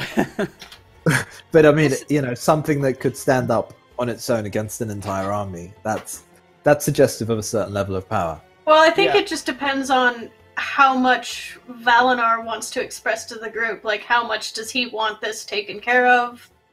Because they're kind of in his hands. Yeah, well, I mean, he certainly wouldn't lead them all to their death. So if he knew that this thing can wipe out an army, then yeah, he wouldn't even have thought of ways of fighting it or approaching a fight with it. Right, so you can decide what you actually want to do. Yeah, again, Howling Sky would have told you that this thing slaughtered her tribe with ease. I mean, it was just butchering these shifters in her tribe, who were not in themselves super weak creatures either, so, you know it's really strong. You just don't know exactly how strong.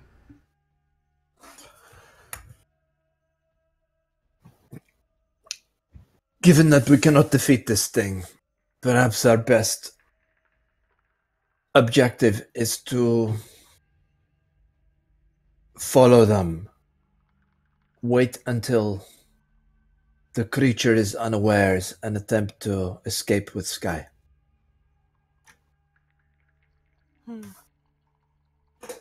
Do you think we are sneaky enough or have the appropriate tracking skills to do this?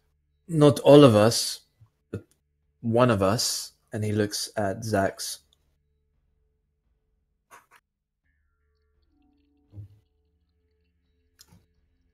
If Sir Zax is stalking them, and we are out of sight, if he can signal to us when the beast is sleeping, if this beast sleeps, and that may be your, and he says, looking at Ashani, opportunity to free her mind.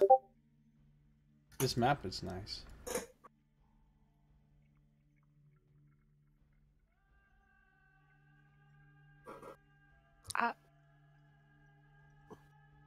Yeah, there's lots of possibilities.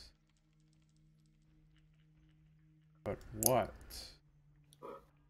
will you actually do?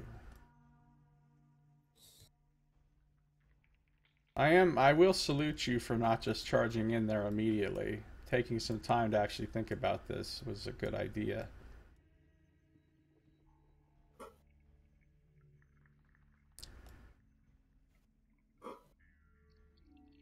Okay. What I think we should do is change positions to somewhere on the north side of the canyon, so that if we are spotted, we can run away.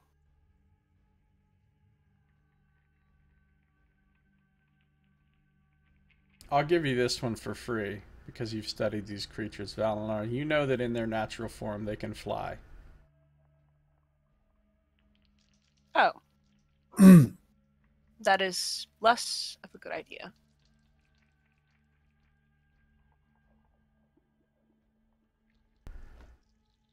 But I think we have the advantage on sneakiness if we...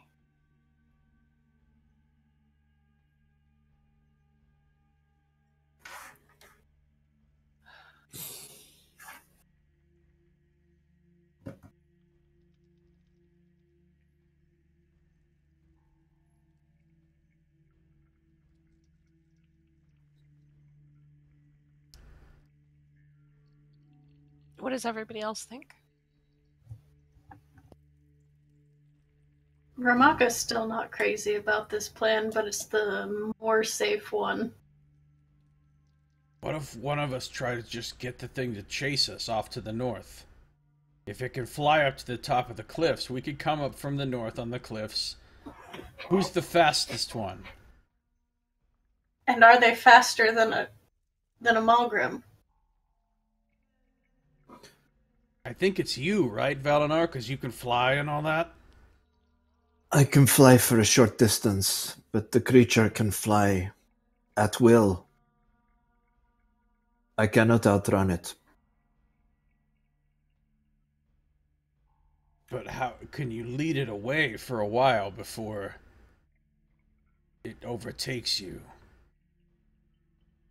That's a great idea. We let our comrade get chased off by a beast, and while we try to rescue his friend, and then he gets murdered. So then what? Whoa. We're just trading them at this point. That If would all be we're a going to do worthwhile is- trade. If we do not have any other options. I will go along with that. And what will Howling Sky say to us? Doubt is going to let you go, and then we're just going to end up going back and forth, and we're going to get nowhere.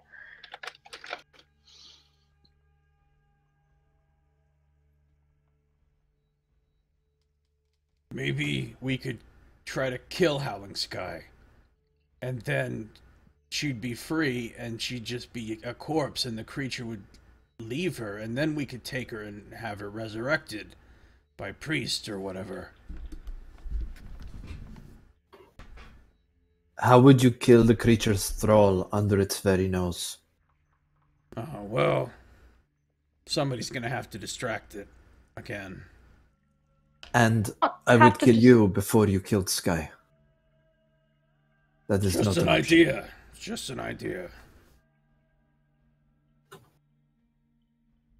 If we can't kill the creature, and we can't free Sky from its control without killing it, do you see that we have a problem there? Which is why I suggested stalking them. And when it is unawares, even great monsters need sleep. Then attempting to extract Sky. You're pretty sure this doesn't need sleep. Oh, Aberrations I know that? Oh, you could... I okay. can Aberrations say that. typically do not need sleep. Do It it's is- a trance-like state, so that they can. It Something is is at all fueled by times. the foul energies of the far realm. It's not really a mortal being.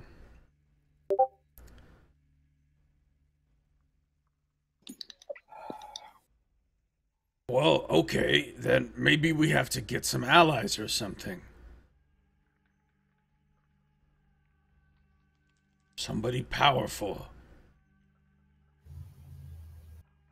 Do you perhaps do that mark thing that you did on Zax earlier, so that we can know where Sky is, and then we can go get bus, and then we can just find her again?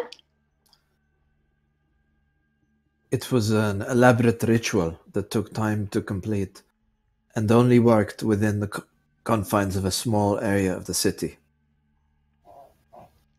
So at this point, something starts to happen. The elven woman walks over right up next to the cliff wall, and she summons Sky and Rain over there. Well, Rain just kind of follows along.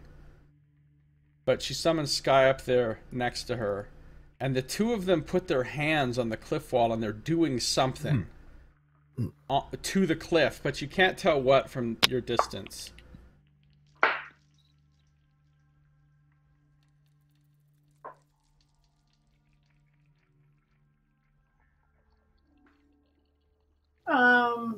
Can I perception?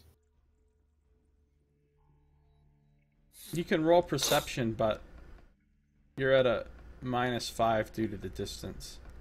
I'm looking extra hard. Hold on, let me type in -5. Ooh, natural 20. Ah! Even with the -5, you got a 25. That's some perception heroics right there. Woo! Alright, somehow when you squint your eyes, you feel the clarity of the primal spirits in this area lending themselves to your aid, and your senses are sharpened, and your eyes become as those of an eagle. And you can now see that there are a whole bunch of like inscriptions and runes and magical looking sigils carved into the cliff there, and it looks like the two of them are placing their hands on these symbols one at a time in some sort of specific order. Can I roll intelligence to try to memorize these? The order? Sure.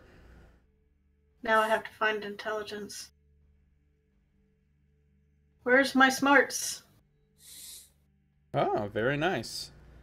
Yeah, it's not super long and complicated. You can remember it. Okay. And I inform the group that they're doing some sort of ritual in the cliffside. This could be a good time of distraction. We should get close.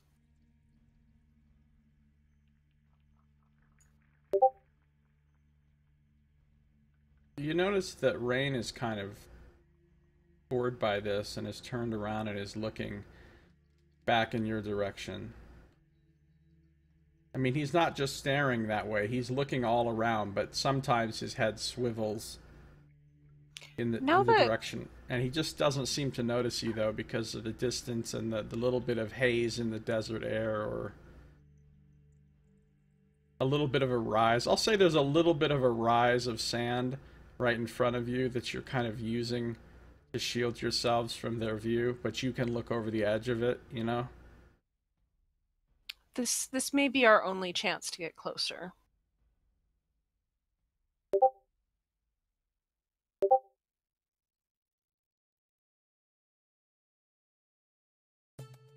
You sense... I would say Valinar senses this. Valinar senses powerful arcane magic starting to build in the air coming from the direction of where they are.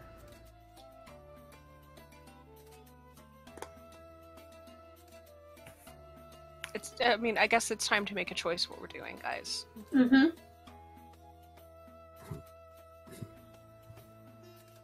What are we going to do? Do I have any idea what they're doing? Based on what... I mean, I assume you describe everything you've seen as closely as you can. They're Based both on her touching symbols. description to you...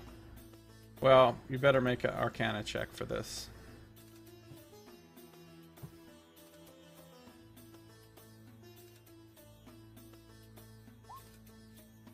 17 is not bad.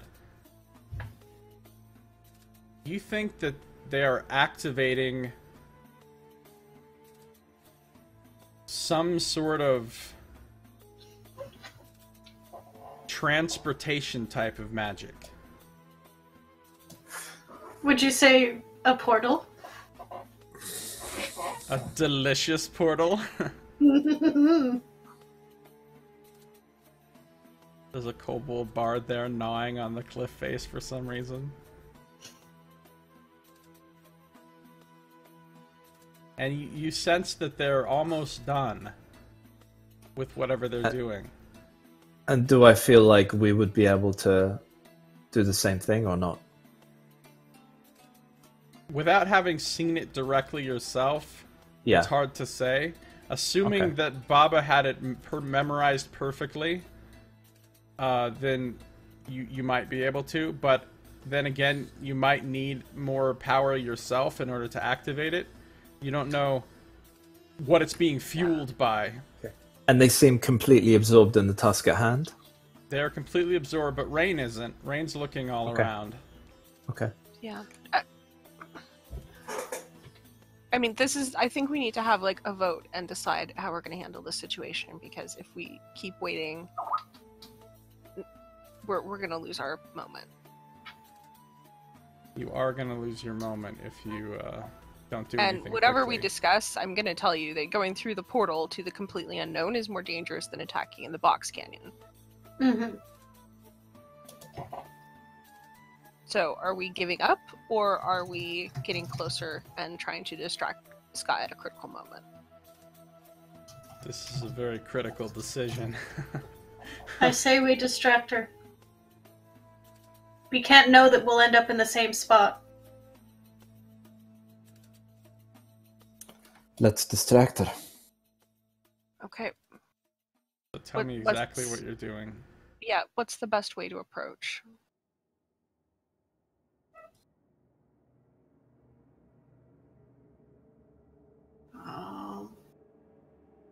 Zach says, I could start sneaking around the side of the canyon.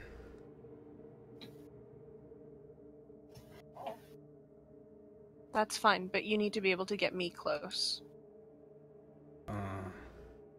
Well, I could help you sneak, but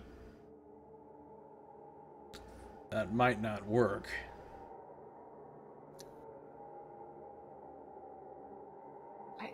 That is the only thing I can think of to try. I mean, if we loop around wide enough where we're far back from the cliffs up top, we can loop all the way around to the north side without being detected. But it would take a while, you know? Yeah.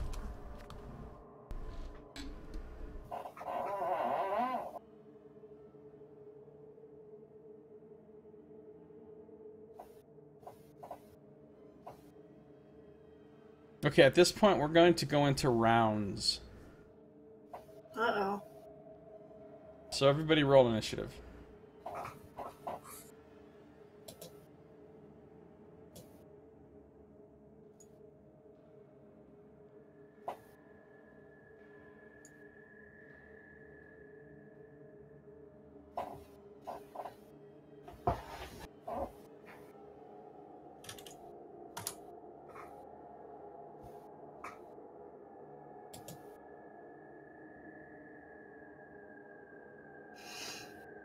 Oh, I have to roll for Zach's. I forgot.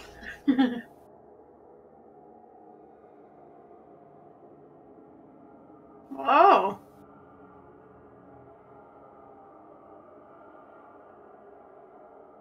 And Kyria needs initiative as well.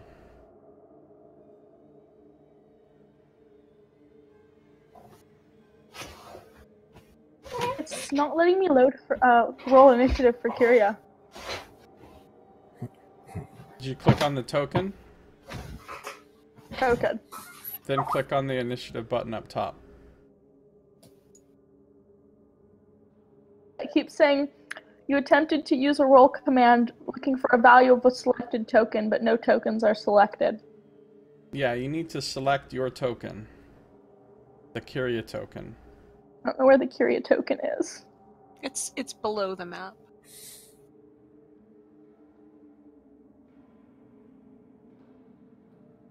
And then you can click on the button up at the top that says initiative and it will do it. Cool. There we go. Alright, let's see. Descending order.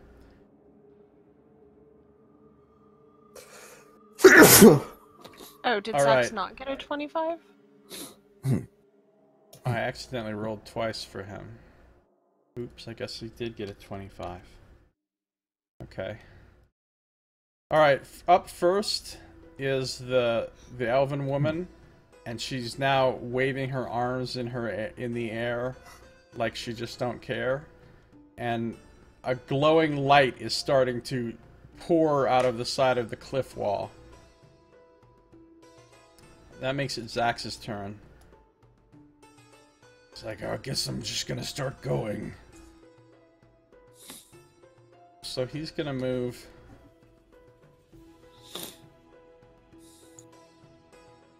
He's gonna try to be stealthy. Actually, from this distance, he's not gonna be stealthy. He's just gonna run. And then he'll try to hide, but he gets a huge penalty for running.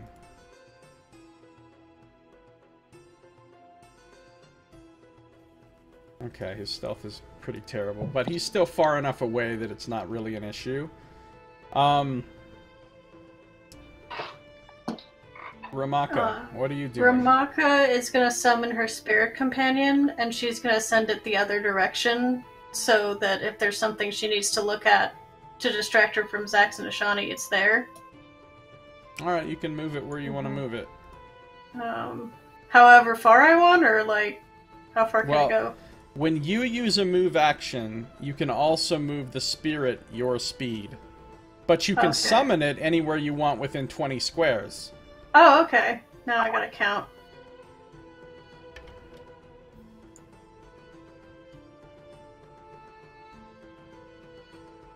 So yeah, it's just gonna plant it right here. Okay. No problem. And that's all I'm doing. I don't think the city guard would have helped them here, no matter what. So you just summon the spirit and then you stay where you are? Yeah, maybe hunkering down a little more. Okay. Valinar, what are you doing? How far can I move if all I do in a turn is move? If you run, you get a +2 to your speed, and you can then do a double move. So your speed is 6. You could go 8 times 2 is 16 squares potentially. And the square we're on now, that's actually where we are, yeah, or not? Yeah, that's actually where you are. Okay, so yeah, he just breaks into a headlong sprint, going forward 16 squares. 2, 4, 5, 6, 8. 1, 2, 3, 4, 5, 6. Yeah, Valnar sprints up to there. Alright, well now Rain has definitely noticed you. And he shouts out, Sky! So she turns back to look, and Rain's howling, and now the elven woman turns back around to look over her shoulder. It's Rain's turn. Rain is going to delay.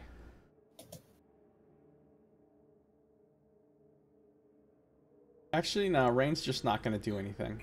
Rain hasn't been ordered to do anything. Kyria.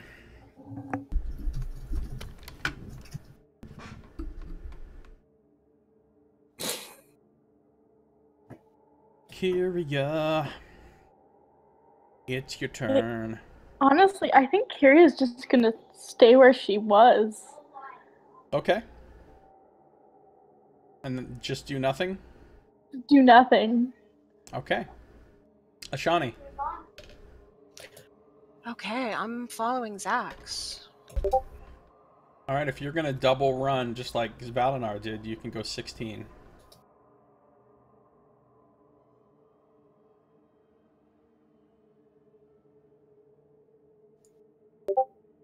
Here we go. Okay. So you run up. Any minor actions you want to do or anything? I don't know that you have anything really, but I don't think I have anything that would be helpful. Can I try to use my mental abilities to kind of protect us from notice from people with mental powers? yeah, you can blow your Bastion of Mental Clarity if you want, and make a Arcana check to try to do that. No, Then again, I think you might want to keep that. Yeah, I think I'll keep that and just try to be as quote. I would stealthy say as I if can. you were in range to use distract, you could use distract with a roll to try to, you know, but you're not. I don't think I am. No. No, I'm not. I'm not in range yet. Okay, so you're done. Howling Sky's turn. She sees Valinar,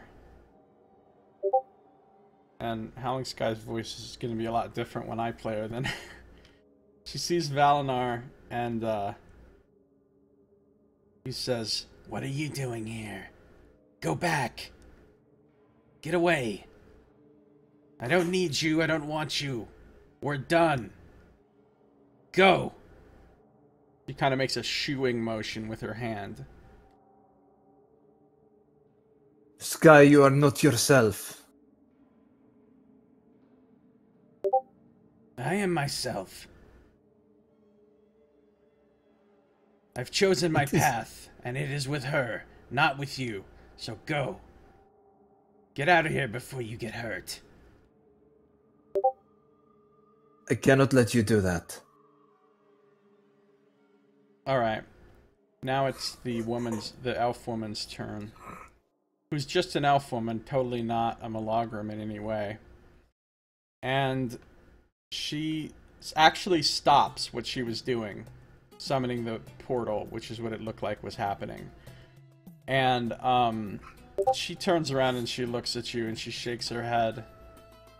She says, "No, you should not be here. We are going about our business.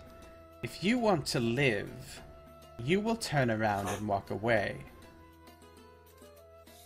If you continue to approach us, you will die." What do you want with Sky? We are friends. She does not know you. She is not your friend. Oh, but she is. Listen, she can tell you herself. Sky says, "Yeah, we're friends. Really, trust me, I don't want to go with you." Your enchantment is transparent. make an insight check. I would say Ashani could also make one. She's probably close enough.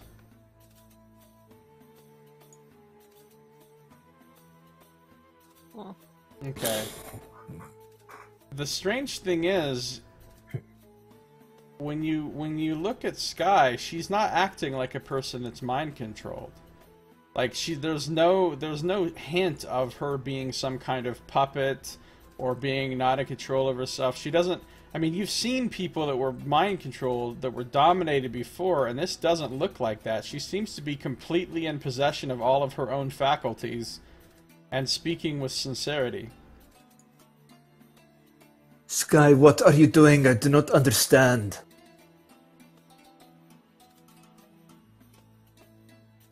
Listen, there's something I have to do, and I have to do it with her.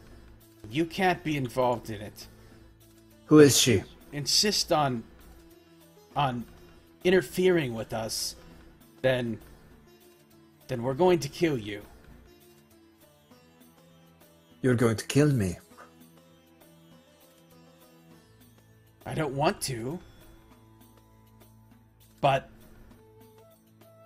if it's necessary, we can't be disturbed. We're doing something very important. What are you doing exactly? It's none of your business. It is my business. The elven woman says, "Seriously, you should just listen to your friend and leave. I'm growing tired of this conversation.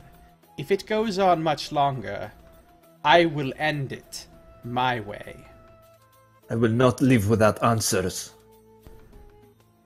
I'm gonna give you another fate point. You're really going for it here on your in character, doing things that are not a good idea just because they're appropriate for your character, which is great.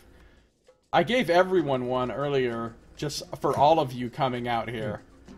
It was like such a foolish thing to do, but also appropriate, so it's great.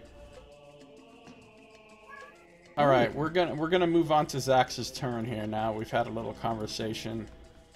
Zax is trying to creep.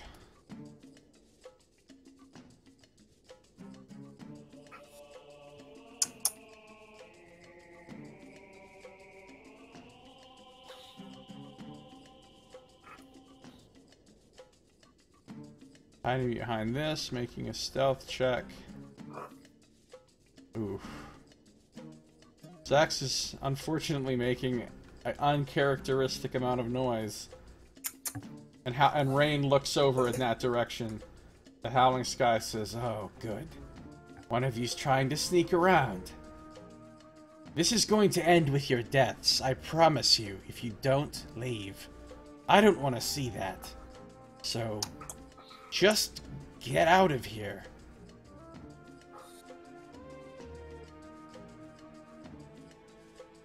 Ramaka? Ramaka's moving the spirit closer out there, and she's going to... Keep in mind that the spirit has to remain within 20 squares of you. Oops. Spirit's gonna stay there. I didn't move it quite 20 before, so... Yeah, now if you also move up, then you can move the spirit up more. Oh, she's not gonna move up. Okay, alright. But she is going to have the spirit bellow and stomp its hooves up on the cliff to draw attention. So there's multiple things for Howling Sky and the Logger to be drawn to. They all look up there. And that's what she's gonna do. She's mostly watching Ashani, and she's ready to run over there if she needs to. Sky says, "Oh, I see you brought the whole group. Listen, I don't know what you think you can do here. I know you think you're all tough and good fighters and everything else, but there's no chance you can possibly defeat us if you attempt to fight us. And if you don't leave, you're going to fight us whether you want to or not. Sky, do not turn around. Do not threaten us. I have been at your side for all these years. And now it's over. Look, we had Without good times. a word? I appreciate everything you did for me, but we're done now, so go." You disappear without a word? That makes no sense. It's hard to explain. Well, explain. It is actually... I don't care if it's hard.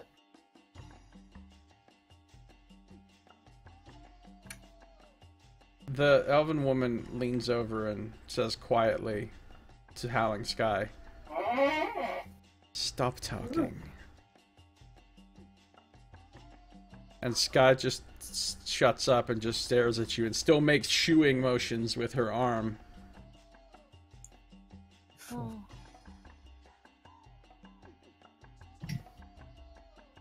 That's pretty good, Saito. Vanlock keeps approaching. Sky, I demand you answer me right now. What is going on? Why would you leave us in the dead of night? So you just walk up and you're still talking. Sky says nothing. Yeah. And the woman herself just sighs and she says, "All right. You know, they call me a monster. But all I ever do is deal with people who want to interfere with me. If you would just leave me alone, you fucking mortals, I would leave you alone. But you won't. So now I have to get bloody. Are you doing anything else on your turn, Kava? Nothing is within range. No, I will not allow you to take her. The creature, the woman, laughs. You will take her over my dead body.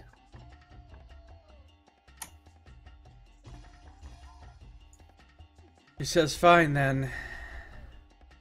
Kill them. And she just waves an arm in the air. At which point Rain comes charging at you.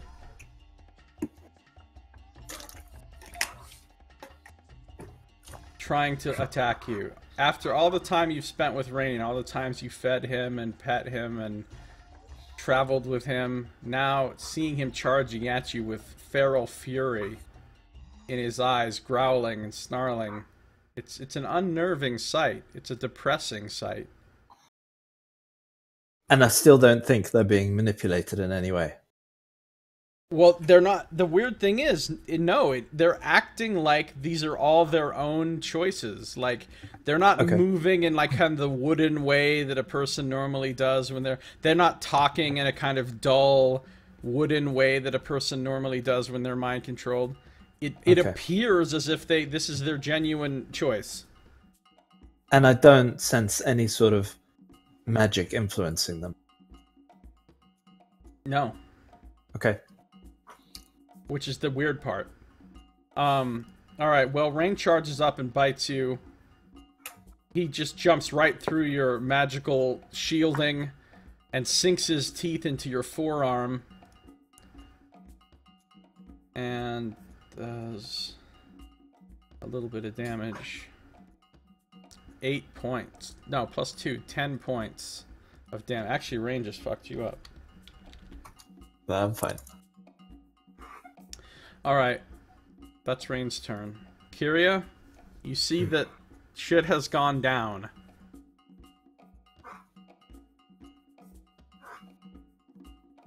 Cactus says he thinks you'll win now that he opened a can of Mountain Dew. So you guys have the Mountain Dew blessing on you now.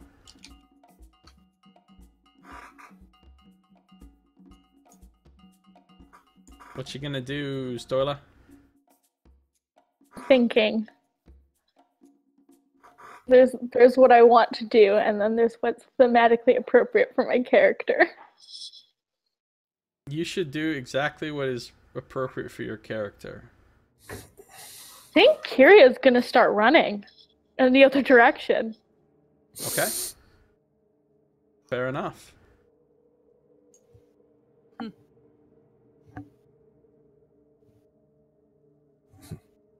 So you're full out running as fast as you can away? Yeah. Okay, that's gonna be like 14 squares to the south. Now I need to like Bog of War even more squares.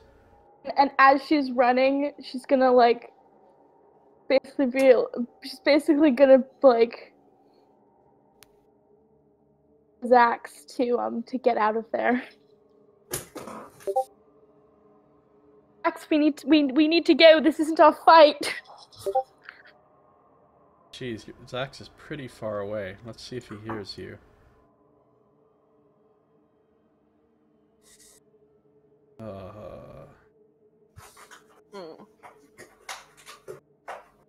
I don't think Zax hears you from that distance.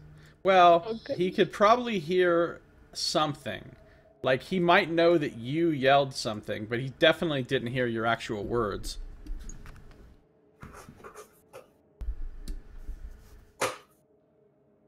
But I'd say he hears that you specifically yelled something. Okay. And that's all you're doing, right, Stoila? Yeah. All right. What's Ashani doing? Okay. So I'm just gonna narrate, and then you can figure out what actually happens. Okay.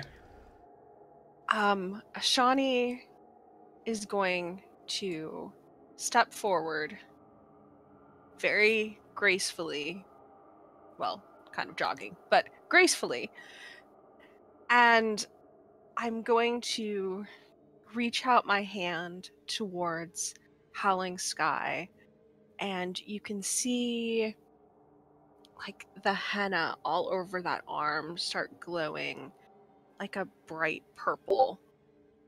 And I'm going to try to read Sky's mind, and depending on what I find there, either try to protect her from the influence or something. Alright, let me ask you this. How much power are you putting into this? Do you want to put power points into it? Like 1 or 2 power points? Or just not? Yeah. I feel like this is that critical moment where we need to find out what's going on and possibly do something about it, and this is the time to put some effort in. Alright, so say you put a couple power points in it. I'd say that's the max you could. Mm-hmm. And you're trying to read her mind. Mm-hmm. Okay, so you make a connection with... Actually, you're going to need to make an Arcana check for this, too. Okay. Because she's kind of far away. She's within Oh, my good. range. 20, nice. All right, you make a connection with her mind, and you see that it has been massively altered.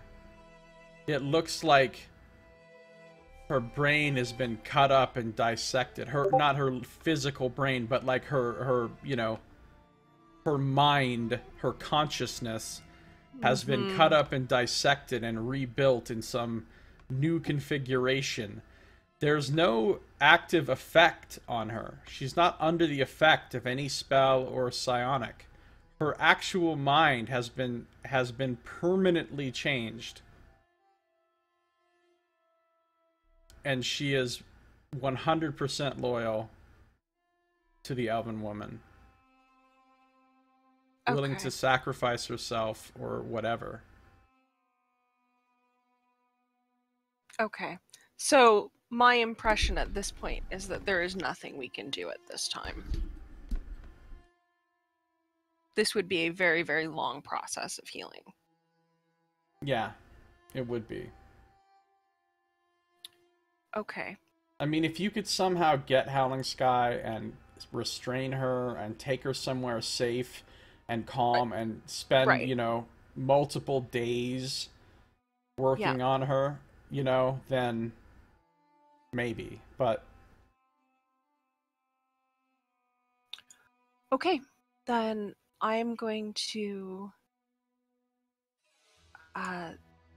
send thoughts to Valinar and say, I'm so sorry, but it would take days or weeks to recover Sky.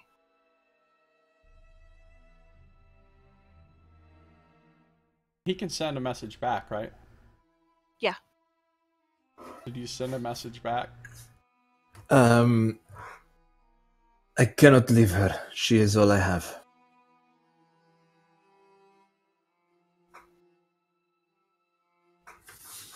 Okay. That's all I wish you luck. Yeah. That's all she's doing?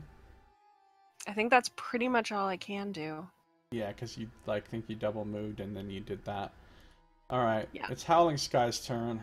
This is the heartbreaking part. Howling Sky,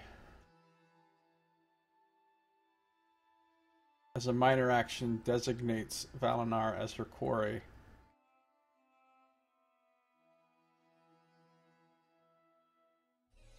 Then she charges with a marauder's rush with her spear, howling in fury.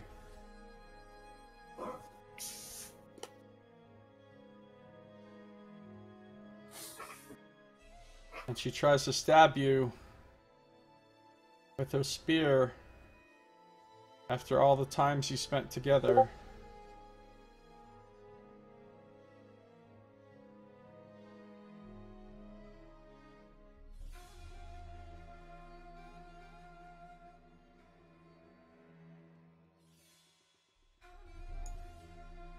Here we go.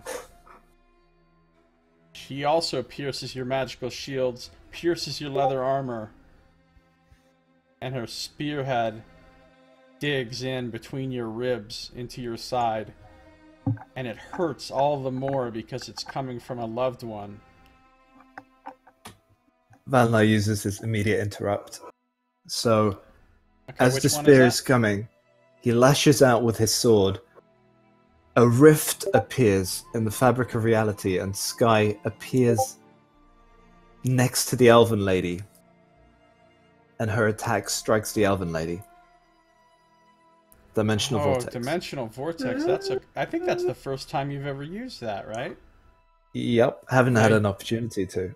You have to hit her will for that to happen. So it's a +6 attack versus will.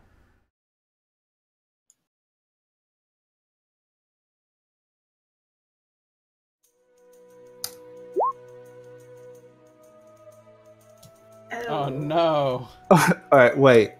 I can use a fate point to reroll, right? Or is that two fate? 2 fate points to reroll. Yeah, alright. I use 2 fate points and I reroll. Yeah, you had 11, so you're good to go. There we go. Oh! A critical The exact opposite! Alright, so let's look at that power. Target is teleported. Decide exactly where you want to teleport her. Like, here, in between. Here? One down.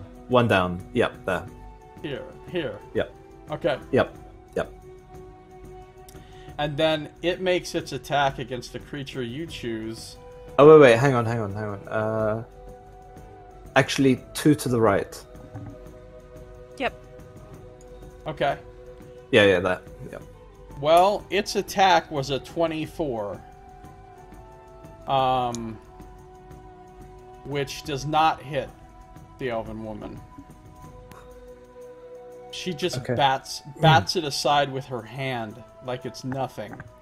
Like it's a child trying to stab her.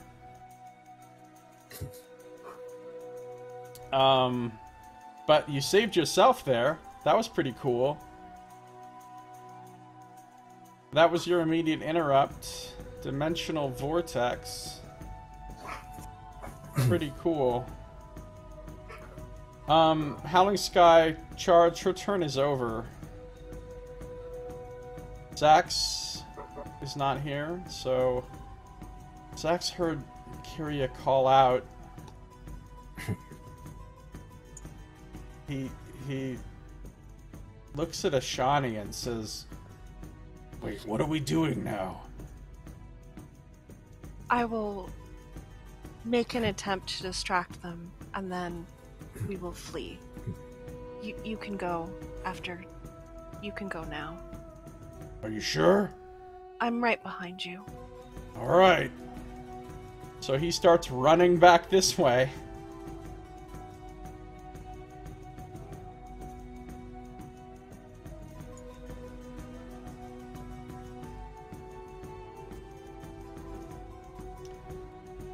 Double moves. Ramaka. Oh, this is hard. Just gonna call a spirit. Kind of come back towards her direction. And she's gonna yell to Zax, "Where's the Shani?" Zack says, "She's coming. She's right behind me." That's what she said anyway. Ramaka, against all of her wishes, stays in place. She doesn't run because she's waiting for Ashani, but she's not running back to Ashani. So she doesn't disrupt whatever she's got planned. Okay. And this is a difficult decision for her. I'm sure it is. But that's what she's doing. Well, actually, no, she's gonna move a little closer to Kyria. To at least protect her. Okay. And that's it. Alright. It's Valinar's turn. Okay, so Valinar just roars and runs up to the elf lady. Oh shit. Oh, you're gonna provoke an opportunity attack from Rain. Yep.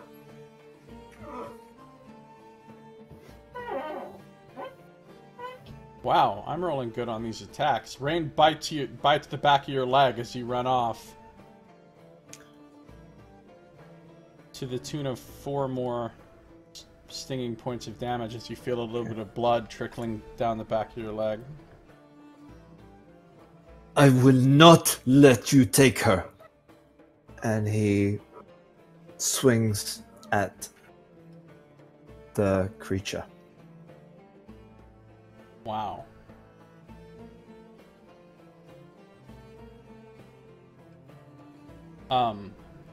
That was just like a regular attack, basically? Regular attack. His regular attack is better than any of his at-wills. Your sword flashes through the air, coming in at a deadly angle. Hits this woman on the side of her neck, and just stops. Like you just hit a table or something. And doesn't draw any blood whatsoever.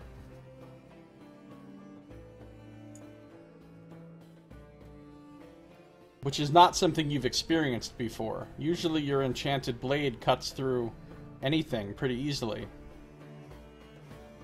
But it just pretty much bounces off this thing's skin. I will not let you take her. You really don't have a choice. I hope you know that. Well, you won't be choosing anything ever again soon. What else are you doing? Is that it? I can't do anything. All my stuff is about protecting other people. So yeah, he's got nothing. Alright. This sucks for you. It's Rain's turn. Rain's gonna come over here and charge at you from behind in a wolf pack tactic. And, man, you're getting chewed up by your own dog, basically. Wow, these rolls, though. You feel his teeth sink in again to the same leg, the back of the same leg, for 9 damage. And now he's actually tore a chunk out of you. Alright, I'm gonna use my immediate interrupt. As the fangs come in, Valinar raises a hand and a shield appears right in front of Rain's maw. The shield absorbs 10 damage, so yeah. Alright, so it completely deflects his bite, and he sort of jerks his head back and as he doesn't understand what just happened. Down, boy. Looks like the next successful attack you make before the end of your next turn will also do your con modifier extra damage. Yeah. So that's cool. That's all Rain can do. Kyria's turn. I think, is Storla gone? She got back. 50 new messages. Back. What are you doing? Are you still running away? Back and see if Zax is following her. Yeah, he is.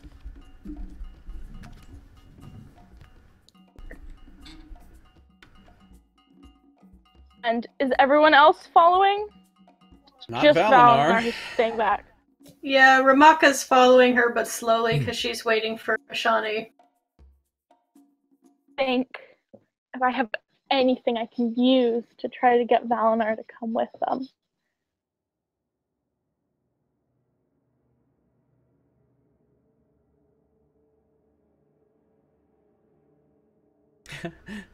Kava can play Giona.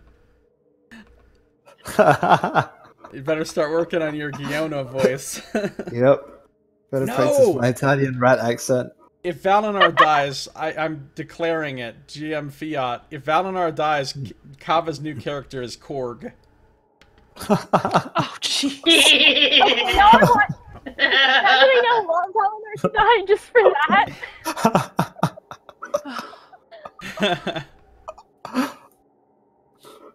Let's not get ahead of ourselves here. No, actually, I'll be Tefera, so Rameka can abuse him. Oh yeah, Ramaka and Hallis guy won't be there to trip him, but Someone played Hey, that this is one no time for NES. levity. So what's Kyria doing? Yeah. Think. Keep running. Alright, right now Kyria is so haunted by remembering the soldiers that she failed and that who died, and now she's running away and she feels like maybe Valinar is going to die, and it's really traumatizing. Extremely, yes. Okay. What's Ashani doing? Okay. I am going to reach out to Valinar and try to persuade him to come with us with just a raw surge of emotion. What emotion? Pleading with him to not sacrifice himself.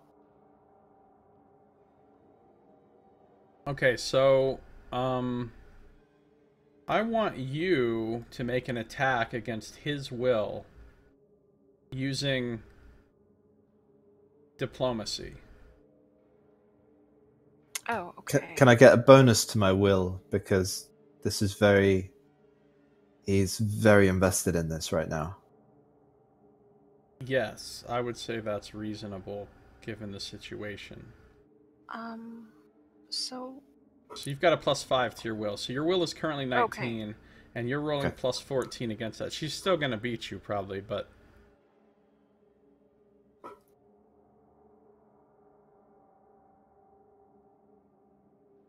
So yeah, it's just diplomacy for you, basically. And I Oh, I thought I rolled it. Hold on. You can just click on your token, and then there's a button that says diplomacy up at the top. I make a declarative statement, or You wanna spend 5 fate points and make a narrative declaration? What do you make want a to narrative do? declaration. I'm gonna say that Sky. I played Sky earlier. That Valinar and Sky have had a conversation of if this happened, because it was always a possibility that this happened, that Valinar wouldn't sacrifice himself. Alright, you don't have to make a narrative declaration for that. You can just say that you had that conversation. If you want, that's fine. So... He may have agreed at the time, but he wouldn't have meant what he said. Yeah, that makes sense to me. Yeah. Now that he's in the moment, you know, Yeah. he just can't turn around and leave her. Which is very appropriate. Okay. So Ashani, you did beat his will with your persuasion. You also need to spend 2 more power points for this because you're putting as much into it as you can, right? Yeah, but I mechanically I don't want to force Kava to do a particular thing with his character. Well, yeah, you're not mind controlling him. You're just you're just imparting a psychic feeling to him very, very strongly. So You're just strongly telling him, please. Yeah. And then I would say go ahead. Mhm. And then I would like to use whatever action opportunities I have left to try to distract his opponents and then flee. Okay. So, Kava, you feel this overriding sensation in your head. Now, you'll still be able to do what you want, but just consider this in terms of role-playing. It feels like you have intense loyalty to the rest of this group that you've agreed to help with and this quest, and you realize that they cannot succeed without you, that they need you, and that if you sacrifice yourself here, that they will fail. And if you sacrifice yourself here, the slaves of Calimshan will remain enslaved. That those people, tens of thousands of slaves living in oppression, are relying on you to help set them free, and that dying here would thwart that goal. And you feel it very strongly. But you can still do whatever you want, of course.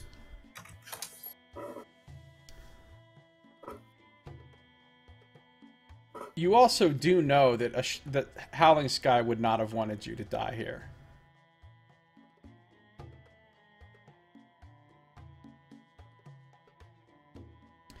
And then, who are you distracting, Ashani?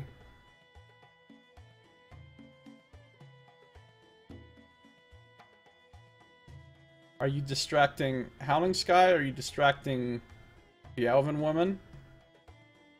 The friendly Elven Woman who's never done anything to hurt anybody?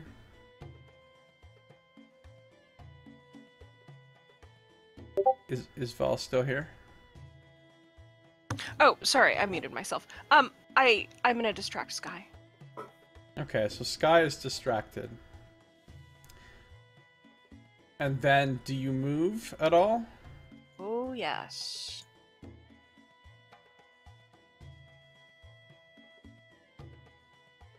Okay. It's Howling Sky's turn. She's distracted, so she's granting combat advantage, but she's still not loving the fact that she's got to kill Valinar, and yet she seems completely intent on it. Like, you just see it in her eyes. It's like a stone cold certitude. Nothing about this is phasing her, or she's not hesitating, and she doesn't seem to be, again, she doesn't seem to be controlled as such. She seems to be making her own choices. So she's going to come at you with Distracting Team. She's going to move into a flanking position. And she attacks you with her spear.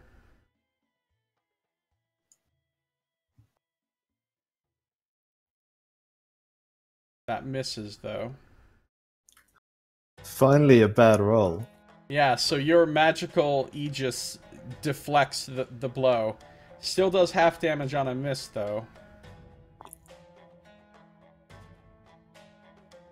Does 8 points, half of that is 4. So you take 4 points as the spearhead slides across your upper arm near the shoulder, opening up a small cut. And then her beast gets to attack as well as part of this. So then Rain tries to bite you in the back. And Rain's fangs sink in right into your buttock. Which is painful, as you would expect.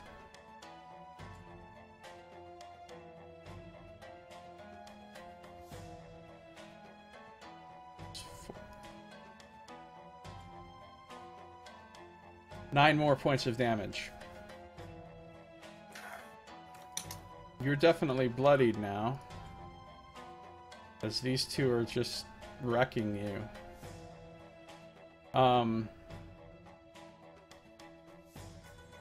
And that's it. That's all Howling Sky is gonna do.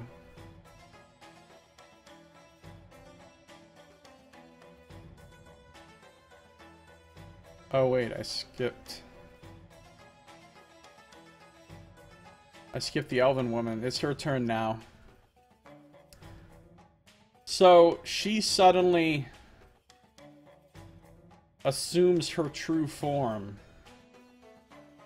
She transforms. You see her limbs lengthen out into long tentacles. Her two golden eyes widen and grow, and a third eye sprouts in her forehead and grows out as well. Her delicate nose and lips extend and harden and sharpen into a nasty looking beak.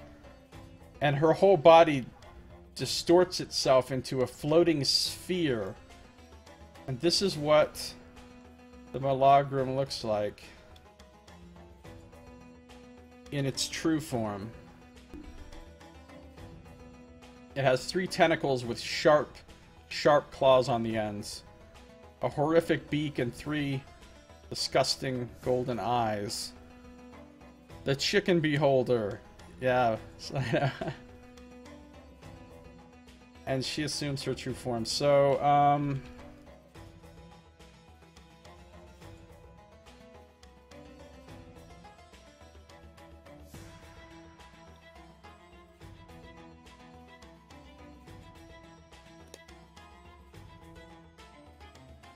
and there she is, in her full glory.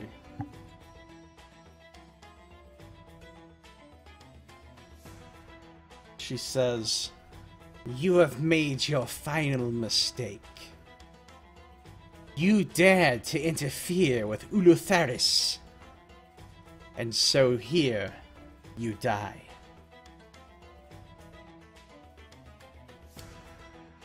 And,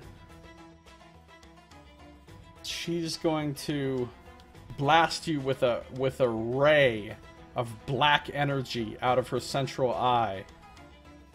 Now, this is a ranged attack, and she's adjacent to you, so you do get an opportunity attack here. Maybe you'll beat her. I don't take the opportunity attack. Okay. This will probably hit you since the bonus to hit is higher than your defense. Oh, natural 1 actually misses. Actually misses. You managed to fight off with your will. She shoots herself. This searing ray of crackling energy that's assaulting your mind, and you fight it off. Your will is so strong right now that, in fact, it doesn't do anything to you. Zax's turn. Zax is just gonna run away.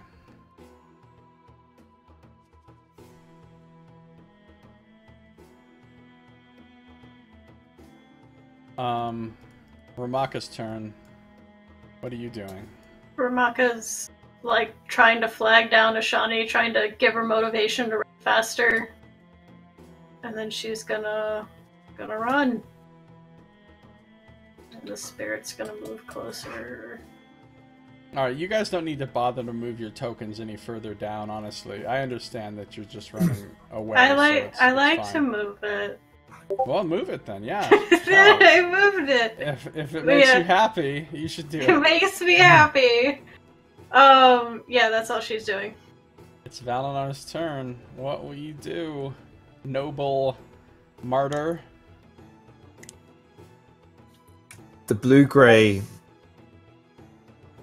shield of energy, the force field that flits in and out of visibility around Valinar during combat, it, in tune with his emotions, it's gradually gone from blue to orange to a fiery red that crackles and spits this flaming energy. He's sheathed, wreathed in flame now as he stares first at this hideous creature in front of him and then at his longtime companions assailing him from both sides. He seems dazed and confused by this wash of mental energy that Ashani sent him, and he's just, emotions are in turmoil, everything bubbling underneath the surface.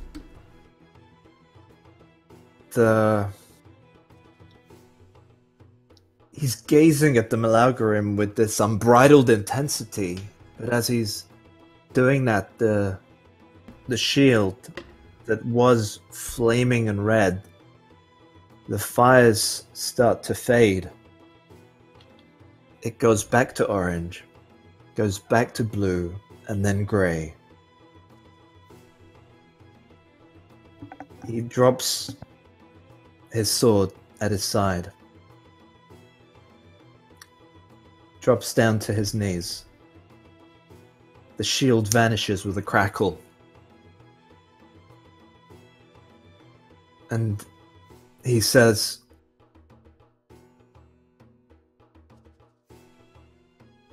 I submit. You win. You can take Howling Sky with you. Wow. I will not interfere. And he's Okay. just looking down at the ground.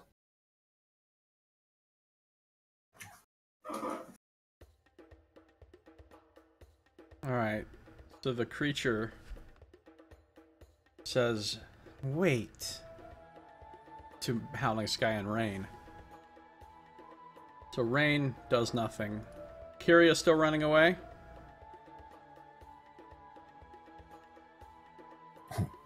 I'm assuming that's a yes. Yeah, she took her headphones off. I think she's emotional about it.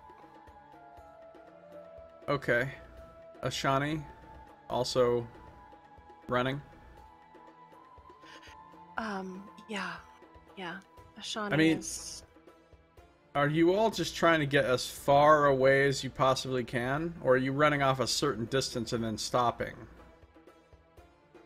No, Ramaka's going. She is encouraging Ashani to just go. There's no stopping. Okay. Well, I'm gonna just assume that Zax and Kyria are doing the same then. I don't necessarily want to go too far away. I don't get the feeling she's gonna chase us. And there's still a small chance for Valinar. Okay. Ramaka cares more about Ashani, though, so she's gonna try to, get her to hustle. Yeah. As Ashani comes into view, you can see that there are tears running down her face. Yeah. This is a tough situation. Very sad. Alright, Ulutheris says, yes, you do submit. I believe I will add you to my collection. And she is going to overwhelm you with the sheer power of her presence. And you feel it crushing your will. And you are stunned. Literally stunned. You're actually stunned. It's a thing, and you are it. Can I make a narrative declaration? Sure, what is it? Overcome with immense grief and turmoil, his mind is temporarily impervious. That's, a little too much of a narrative declaration. I would Okay, alright. If you've got something else that's, not quite as powerful as that.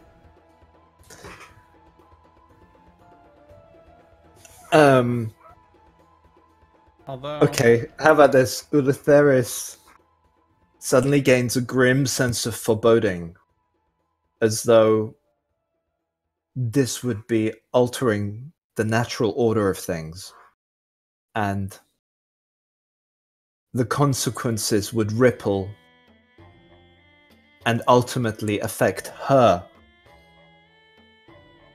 plans and goals.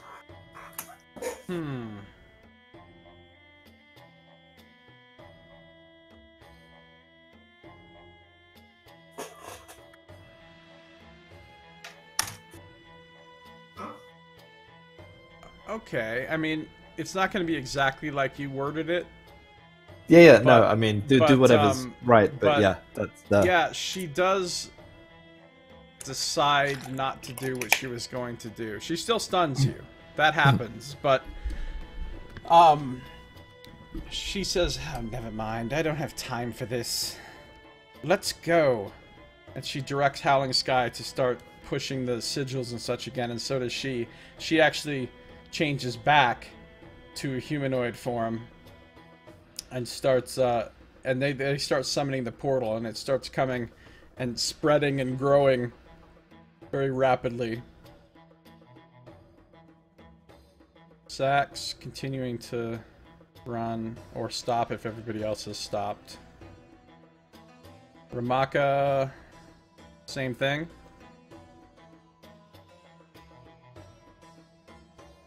Baba, you just doing the same thing? I was talking and I was muted. Hate She's running and yelling for Oshani. She's like pretty out of breath, but she's doing her best. Valinar, you are stunned. You need to make a saving throw. What kind of saving throw? It's just a d20 roll, and you have to get a 10 or higher. That's how saves work in for you. Alright, you shake off the stunned effect, and do not become further affected by the overwhelming presence. So, but that takes your whole turn. You can't do anything, because you started out stunned. So you're still just there on your knees. Can you hear me? What? Oh, nothing. My Roll20 is freezing up. Can you still hear me? Yeah, I can hear you. Okay, yeah, so he just remains motionless, just staring into the ground. Alright, Rain doesn't do anything. Kyria, everybody I'm assuming is still just doing their thing, either running away or hanging far back. I'm hanging back, but I'm also looking to see if Valinar comes. Well, how far away did you go? I'm gonna stop where I am right now. Okay, so you're still roughly 100 feet, or a little over 100 feet back. So, yeah, you can see everything that's going on. Valinar's on his knees, motionless. And Rain and Howling Sky have stopped attacking, and the monster has changed back to her humanoid form. And they're summoning the portal at the cliff wall. That's all I'm gonna do. And at this point, it's the monster's turn again, and she completes the portal summoning.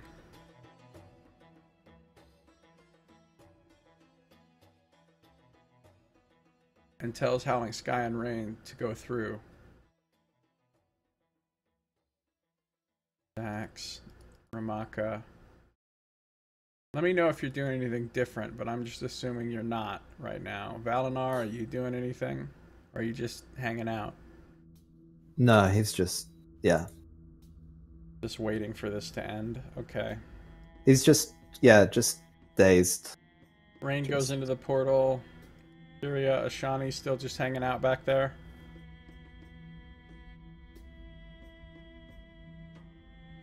Yeah? Okay. Yeah. Howling Sky goes through the portal, and Uluthera says, if you're thinking of coming after me later, you shouldn't. I will not let you live a second time. And she steps through the portal. The portal closes behind her, and they are gone.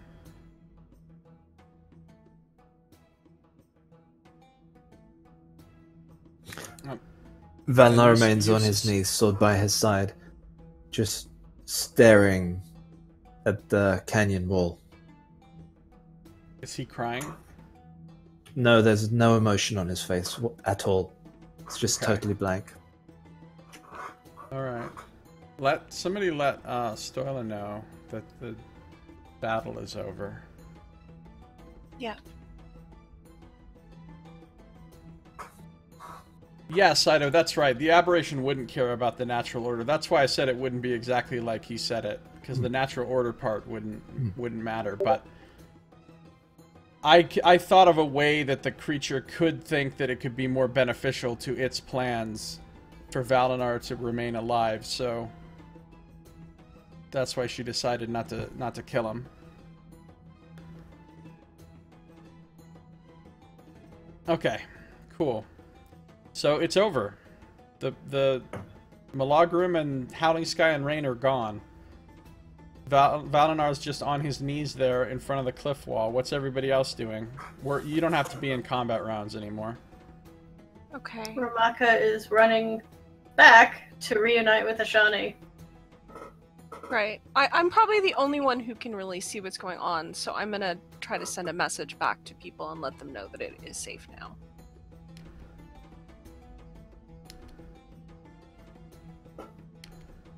Alright, so now it's time for some role play in the wake of this horrific encounter. Go. What are you guys doing? Ramaka's running up to Ashani and she doesn't even hesitate. She kind of like grabs her in this tackling hug and spins her around and holds her tight. Like, I can't believe you stayed behind like that. She's half scolding, half sobbing. I'm okay. Zax approaches Kyria and says, I'm glad you ran. I'm glad you did that. That was the smart thing to do. You shouldn't have endangered yourself there, and you didn't. So, good job. Thank you for not making me have a heart attack.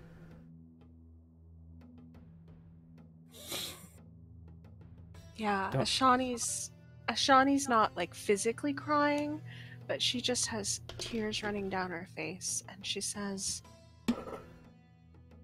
"You know that my powers are unusual, and I can't walk away from a time when they may be the only thing that can help good people." It's my fault. I let her go. You should have let me solve it. Or just run.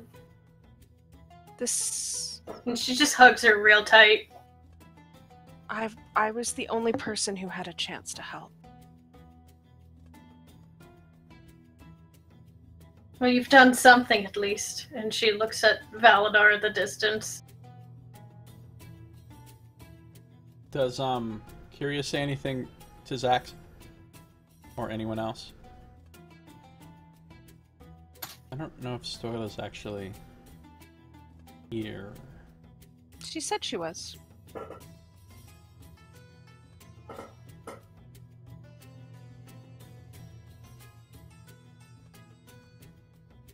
Kyria's just gonna... She's kind of got this, like, very blank look on her face. And she's just not saying anything. Okay.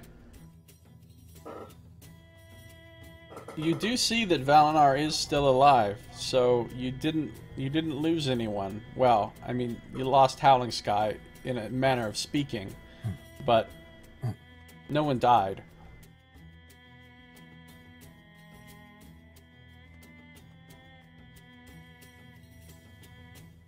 So, are any of you walking up and approaching Valinar? Ramaka's going to, because he obviously needs healing. But not before giving Ashani another hug. Yeah, I think it may be better if we give him a little time to grieve. He's not in danger at this moment. Ramaka reluctantly agrees. But she is happy to stay with Ashani. I think maybe we'll go closer, but still at like a reasonable distance. Okay.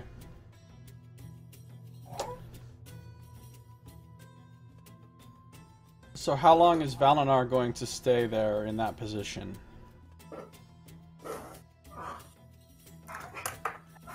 He stays there in that position for a long time.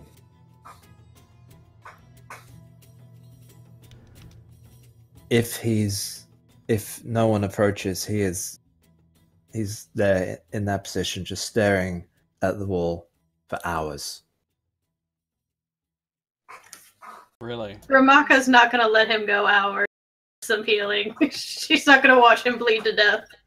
No, I think we should quietly suggest to the others to make camp close to the mouth of the canyon.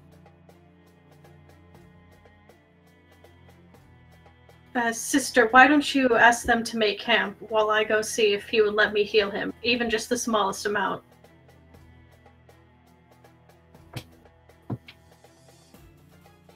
Yeah, I will go with you. Okay. Now we're gonna walk all up there. Ramaka lets Ashani take the lead, though. Yeah.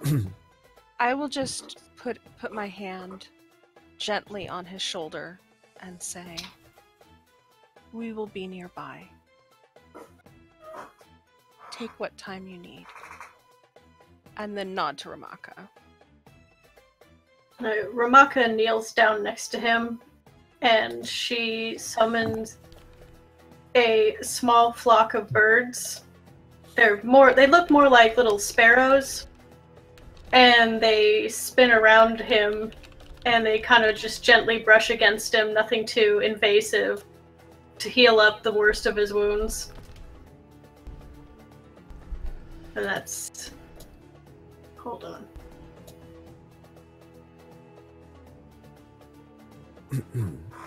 Okay. You're not using magical healing on him? Yeah, she's using healing word, so I didn't know what to press for that.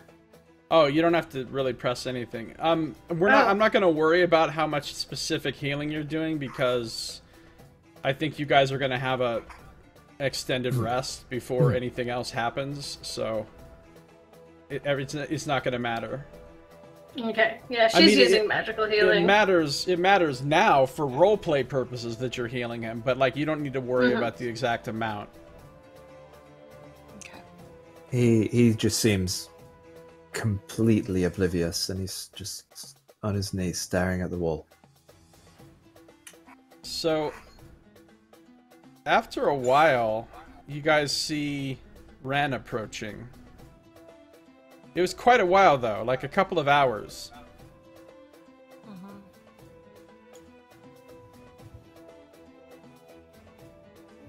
Yeah, after healing him, I'm gonna move away and try to set up camp over here with everybody. All right, Zax says, "I'll help you set up camp."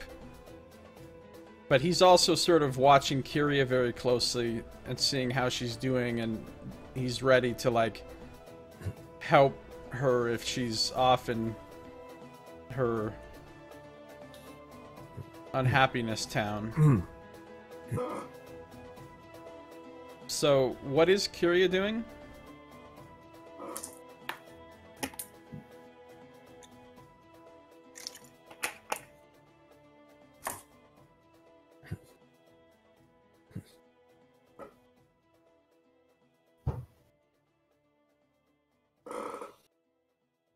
Stoila?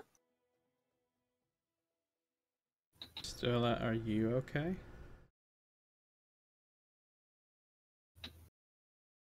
Well, I guess she's not doing anything at the moment. So, yeah, Ren comes over and comes up to Ashani and says, "What's going on exactly? I stayed far back to let you handle your business, but what are you all doing here in this canyon?" Our friend was taken through a portal. She's lost now. Oh, I'm sorry to hear that. Is mourning. We did not really sleep much last night, so I believe we will rest for a while. And then head back to the city tonight or tomorrow morning. Whatever you think is best. That's good, actually. If we rest for a while here until later in the evening, and then journey back to the city, it will still be it will still be pre-dawn, and it will be dark when we arrive back at the city, and that will make it easier for us to sneak back to the hidden entrance without being seen. And then, once we get in, it will be a short time until morning, and then you'll be able to be on the streets again. Excellent. Please, feel free to camp with us. Ah, thank you.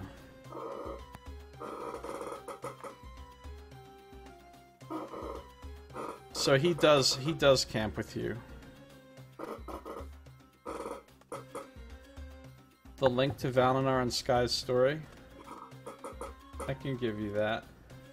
It's on this character sheet. Once you get past the character sheet part,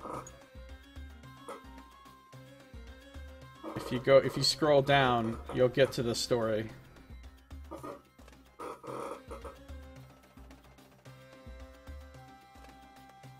Shawnee is just gonna quietly go around camp and make sure there's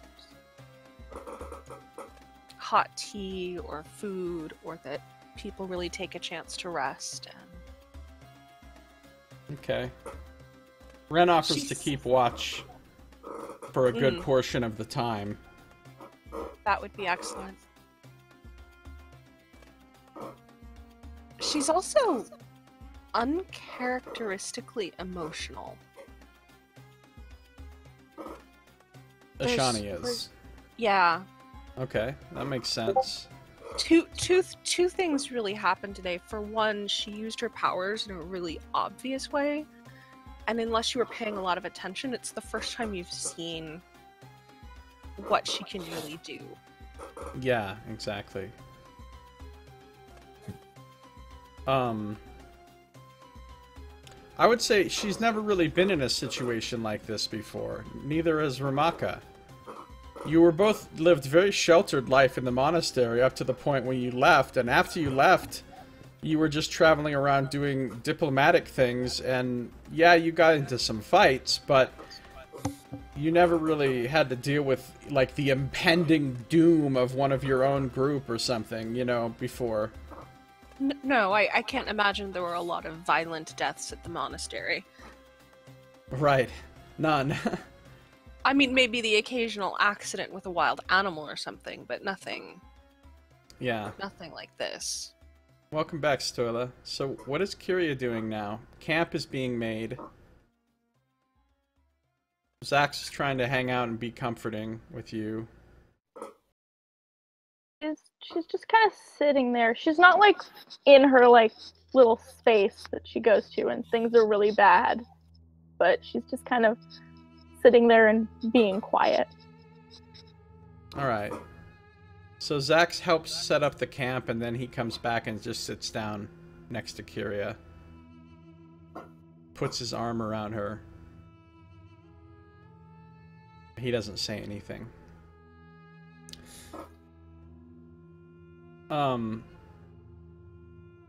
Bren is just kind of like mostly patrolling around the area a little bit, just skulking about, keeping an eye out for any kind of dangers. He seems both very stealthy and very perceptive, as far as you can tell. Excellent. So is anyone else doing anything during this resting period? Ramaka stays with Valinar, and as long as she's just kind of there, the little birds stay there. They're like hopping around him and on him, just checking him out. Okay. They're not doing much healing now, they're just kind of like birds. I will make sure that they have fresh water and food if they choose to eat. Oh yeah, Ramaka would definitely choose to eat and try to encourage Valinar to drink something at the very least. He doesn't respond. He's still completely motionless, just on his knees staring at the wall.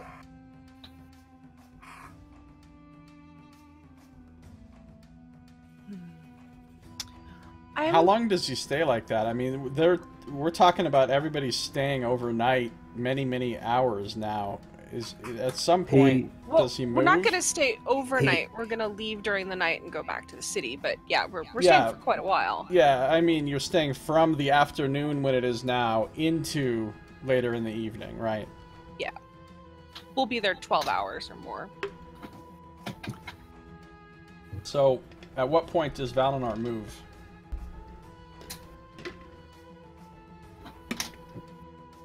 Not until the 12 hours are up. Oh, the whole time? The whole time, yeah. Okay. And how long does Kyria just sit quietly? Does she go to sleep at some point or into her trance? I would assume she probably does.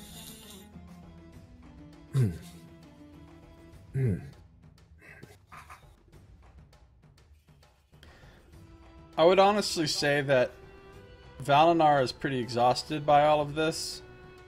And as he sits there for all those hours, eventually he's going to nod off. He's gonna what? You could have broke up there for a minute. Eventually he's going to nod off a little bit. Can I make endurance checks to stay awake? Yeah, go ahead.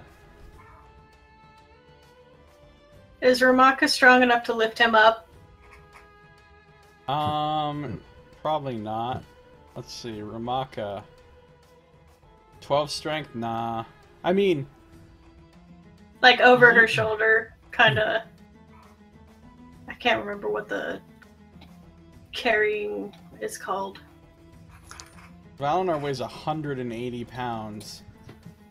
And he's 6'1", and that's without his which armor. Would be, yeah, he's 6'1", which would be very cumbersome for a short dwarf to be trying to move around, so... I would say I was trying to think of like really. a fireman's carry, but yeah. She will not carry him. Yeah, that was the endurance roll, by the way. Okay, you stay awake. You're very, very tired, and you know, your eyes kind of keep falling shut every so often, but you're able to stay awake. Okay. Maybe you're just gonna stare at this wall until they come back through the portal. Other people come to this canyon and they find a skeleton just perfectly sitting up there, sitting up on its knees.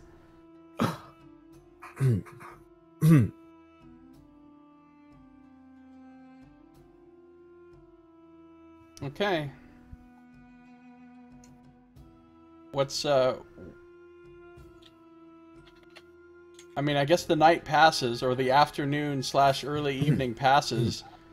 You all benefit from a rest, even though you haven't actually slept, Valinar. You still benefit from a rest, because you've rested. But, since you haven't slept, once you get to a certain amount of time without actually sleeping, I think it'll be your next rest. Like, the next rest you try to take, if you don't sleep, you won't get any restfulness out of it.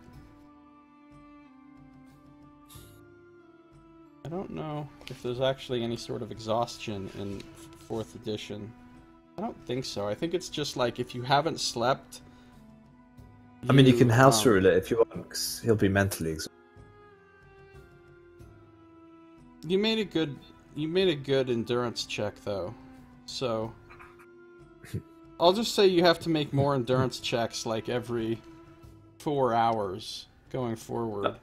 Alright, cool. But does that one check cover the whole night? Or the whole 12-hour period that we're there? Yeah, that one check covers that whole time. Okay. So, anyway, the time passes, and Ren says, if we want to get back to the city while it is still dark, we must go now. I just nod at him. And walk over to Valinar. And almost before she starts walking, he suddenly stands up, as if on cue.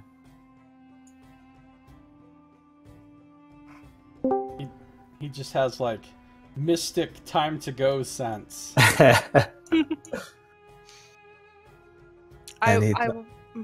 go ahead. Go.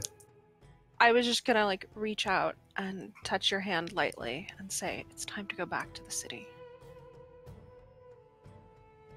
He turns around, his face completely impassive. Very well.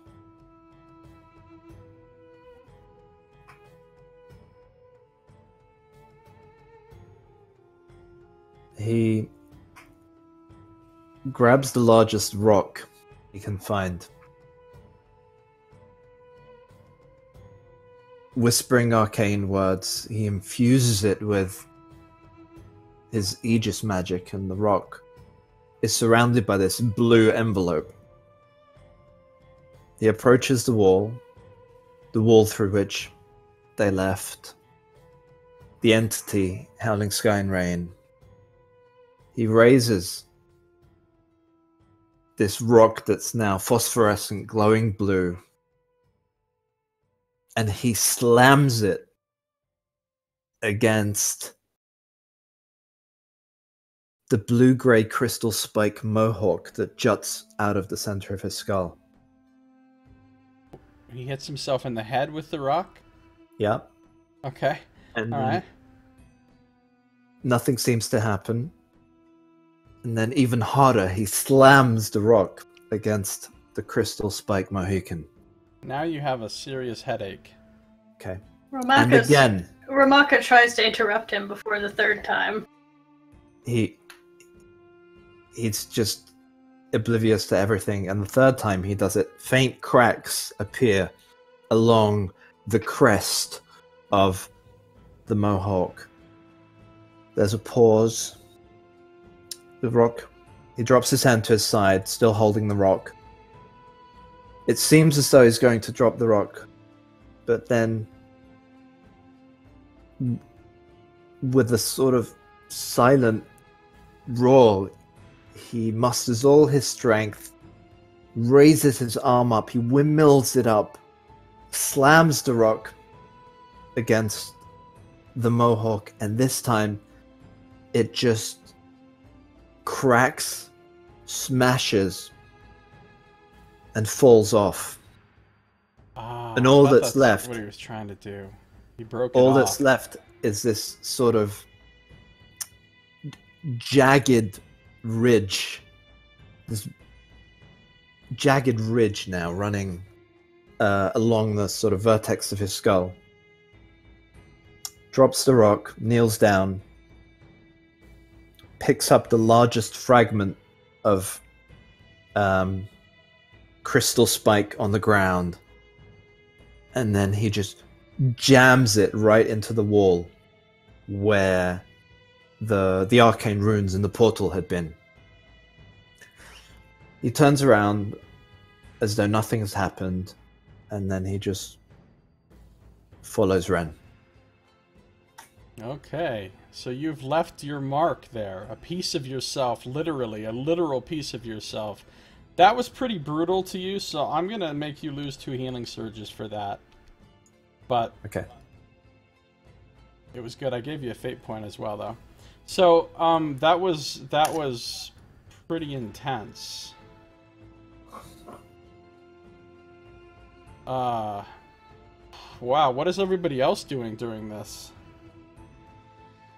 Ramaka, unsuccessful in stopping him, she's running alongside him, trying to desperately to apply more healing magic to him. She's kind of teary-eyed. She's really bothered by all of this. And her, the birds that she usually summons to do healing, they don't really summon all the way. They just kind of flicker in and out of existence.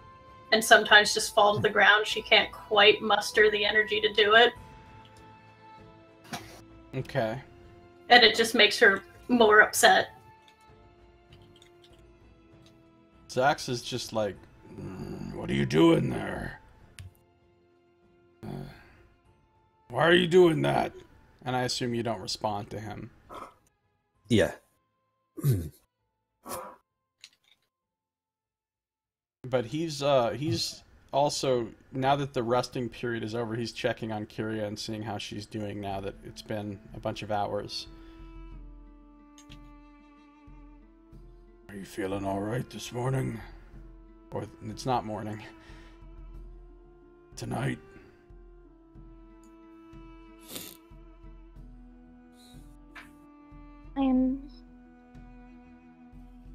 present something.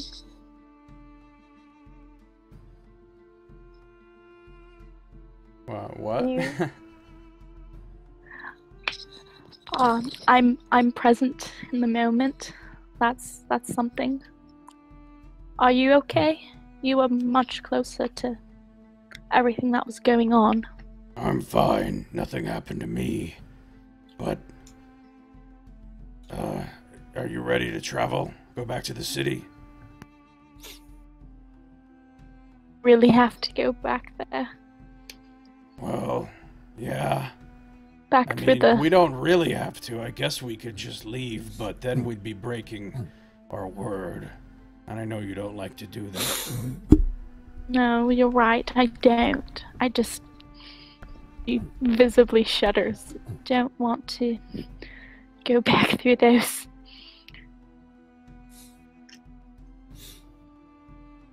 Alright, I guess we're ready.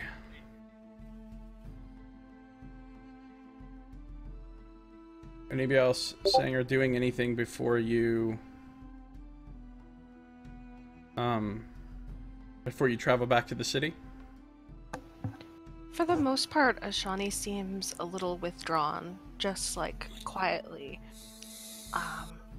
and discreetly, like just taking care of little things, but she does not seem very talkative. Okay. Does Valinar say anything to anyone? I mean, he'll respond if someone speaks to him, but otherwise, no.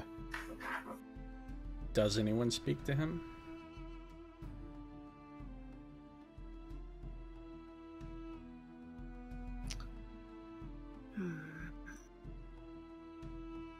Let me try to use my insight to see if I have an idea of what to do.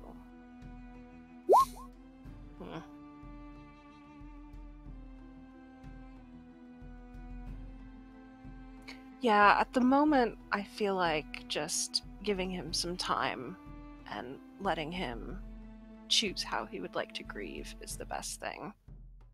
That sounds good. There's not really a lot to say. And Ramaka's pretty much just keeping to herself at this point? Yeah, she's a little too emotionally exhausted herself to try to be reassuring, and she knows that she's not the person to do that. So she's just trying to keep up with him and make sure that he doesn't hurt himself further. Alright, does Kyria say anything to anyone? No. No? Okay. Then yeah, Ren definitely doesn't seem like the talkative type. He stops in and he says like one thing that he needs to say, and then he kind of moves out away from the party again. That seems to be what he does. He seems like he's more comfortable alone than around people. But he does guide you back to the city with no problems. And it is still dark when you get back there. It's about an hour before dawn. He leads you to the secret entrance, which proves to be very difficult to find. Even though you came out of this entrance, when you come back to where it is, you don't see it.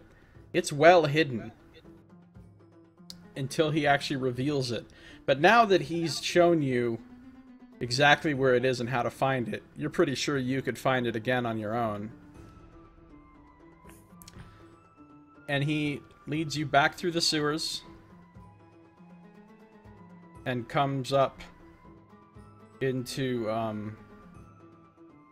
the alley outside of Sharos the Butcher's shop.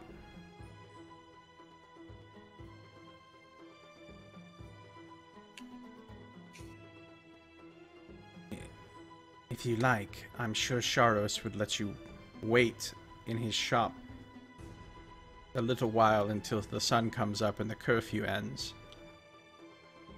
Thank you for your help. Of course. Thank the Janissar. And remember us when the time comes. We will not forget your aid.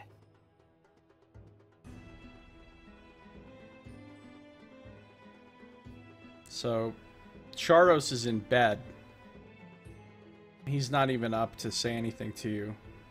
Ren just kind of leaves you alone in there. Disappears off somewhere.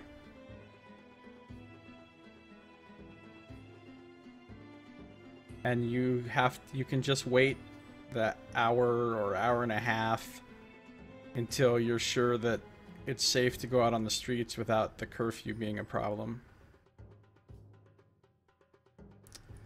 At which point, you can do whatever you want. Okay, while we're waiting, I'll try to get everyone to eat, especially Valinar. To eat or drink something. Does Valinar eat? Yeah, I mean, he eats a little. Yeah, Pixie, Ren is their guy on the inside.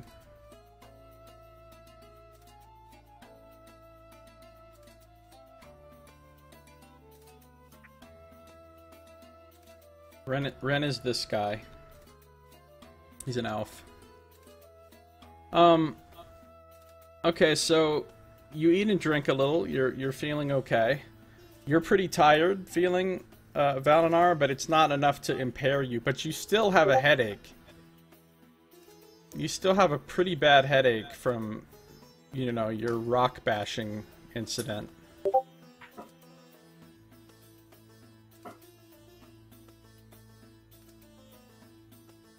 So what do you guys do?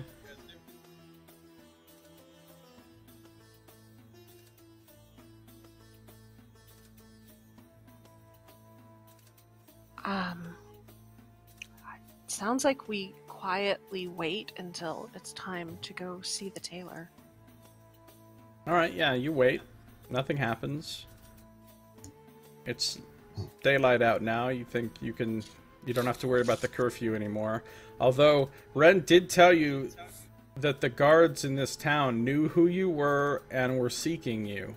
So, you're gonna have to be real careful when you move through the streets. I mean, you're not automatically gonna get, like, pulled over because of the curfew anymore. But there's always gonna be the chance that any particular guard might have heard about your group and might decide to question you or something. We may need to consider some disguises or discreet clothing.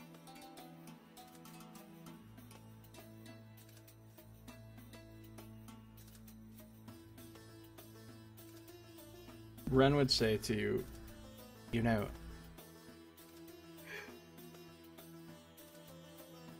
we could help you out more.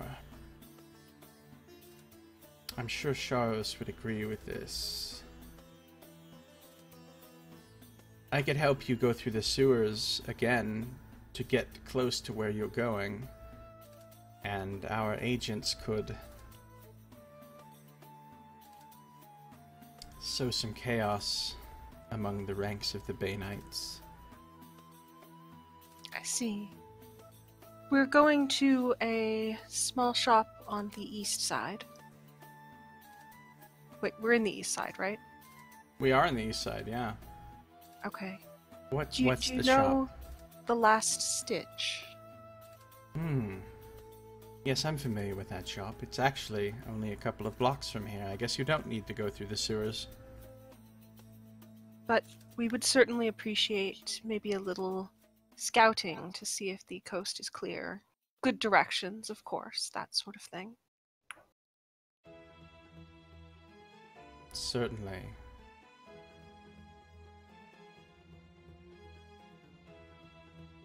Okay, I can do this one last thing for you as part of our original agreement.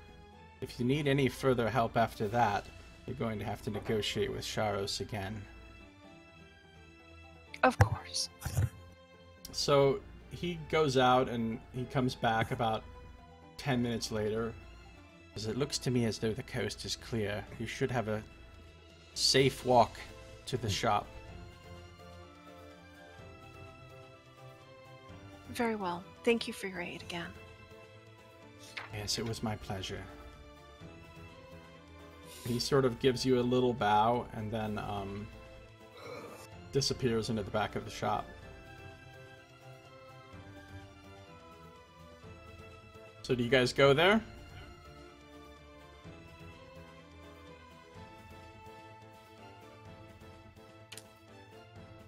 Gosh, everyone is quiet. Really quiet. Yes, I think we go Everyone. there. Wait, are you trying to talk, Kava? No, not me. Oh, okay. I just saw your thing lighting up.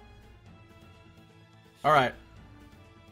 Oh, it's not on push to talk. That's what I've been pushing the push to talk button, but it's not been push to talk for the whole session. Oh, nice.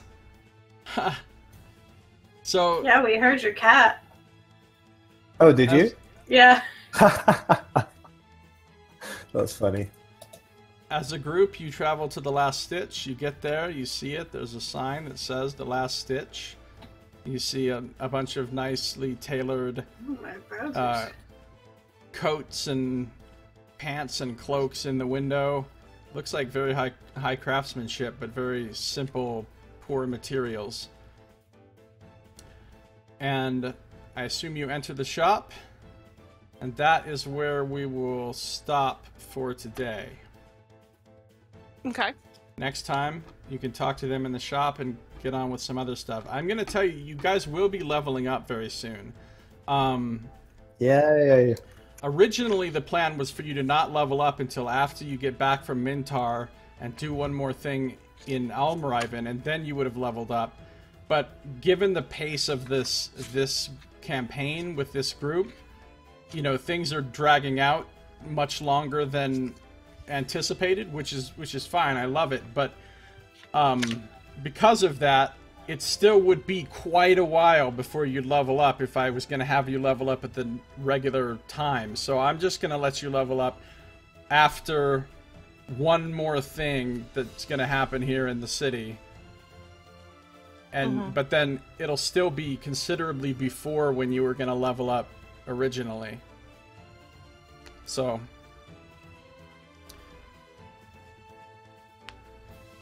it's Sounds it's going good. to happen soon. It's going to happen soon. So anyway, this was quite a session. A lot of intense emotion, a lot of tough decision making. What did you guys think? It was fun. Of course, that whole thing was optional, right? I mean, that wasn't part of the core adventure. That is a long-term plot line. You know, the Milagrum was supposed to be a very long-term plot line, something you're supposed to deal with, you know, many levels from now. But it looks like it became involved with you. Yeah, no, it's cool how you worked out, you and Stoiler worked out a nice exit strategy for Howling Sky. That was cool. It didn't feel at all forced or contrived.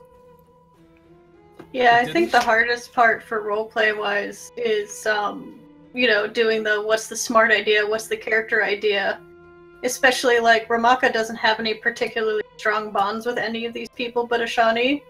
So it's like, it looks dishonorable that she just dropped them at the drop of a hat, but at this point she kind of would. And so it's like, I feel guilt. Yeah, I mean, at some point, at what point is your obligation to help your friends if they're intentionally doing something that you know is super stupid, right? Like, when your friend decides he's gonna run off and fight the ancient dragon by himself, are you really obligated to go help him? Or is it like, well, he's digging his own grave? I feel like that was a particularly interesting decision for me because a lot of the characters didn't really have much they could do to help. Yeah. We knew we couldn't defeat them in an outright fight, but I had the chance of distracting them or persuading or doing that stuff, and it put me in this position where I felt like Ashani would feel obligated to use her gifts because she's the only person who could.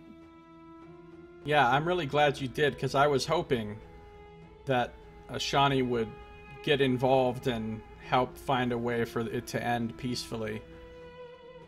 Yeah, he was definitely going to go out in a blaze of glory otherwise. Yeah, glory or foolishness, whatever whatever you want to call it. No, I mean, but what you were doing was 100% in character, and it's what you should have done. I mean, it's what I expected you to do. I thought they are going to get into combat here probably, but they might be able to get out of it, or I feel like it was a really interesting blend of like an encounter more than it was really a combat.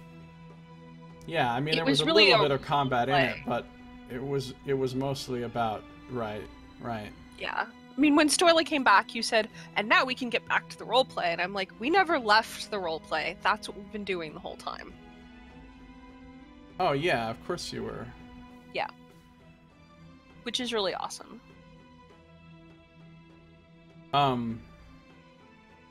So Howling Sky is gone for now, but she's not dead, so there's always the possibility of rescuing her later.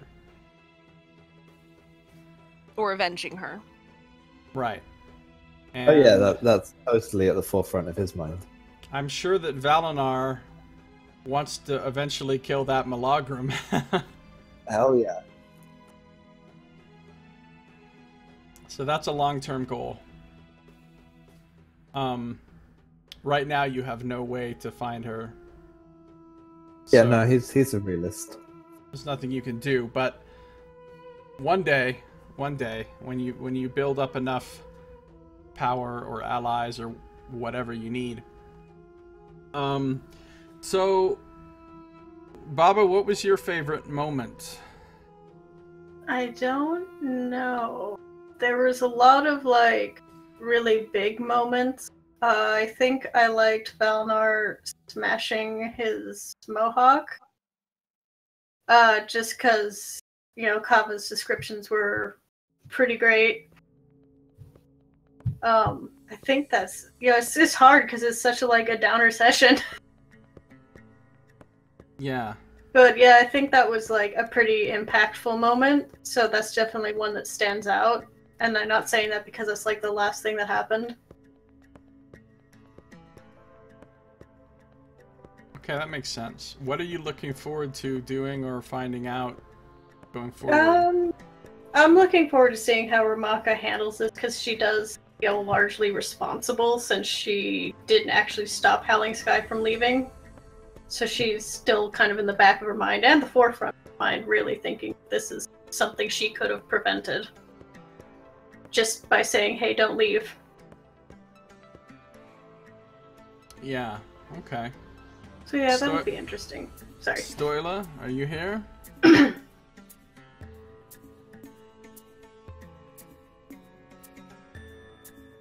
She's typing. I'm here, I can't talk. Oh, okay. Well, what was your favorite? You were very quiet today. I don't know how much of it was technical difficulties and how much of it was just you didn't have anything you wanted to say. But what was your favorite moment? Did you have a favorite moment?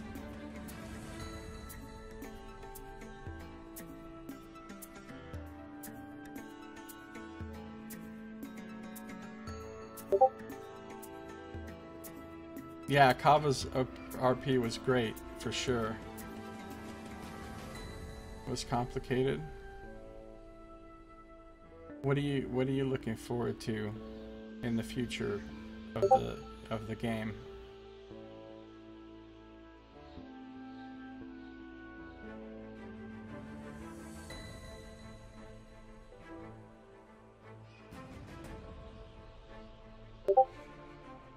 Whatever happens next, okay.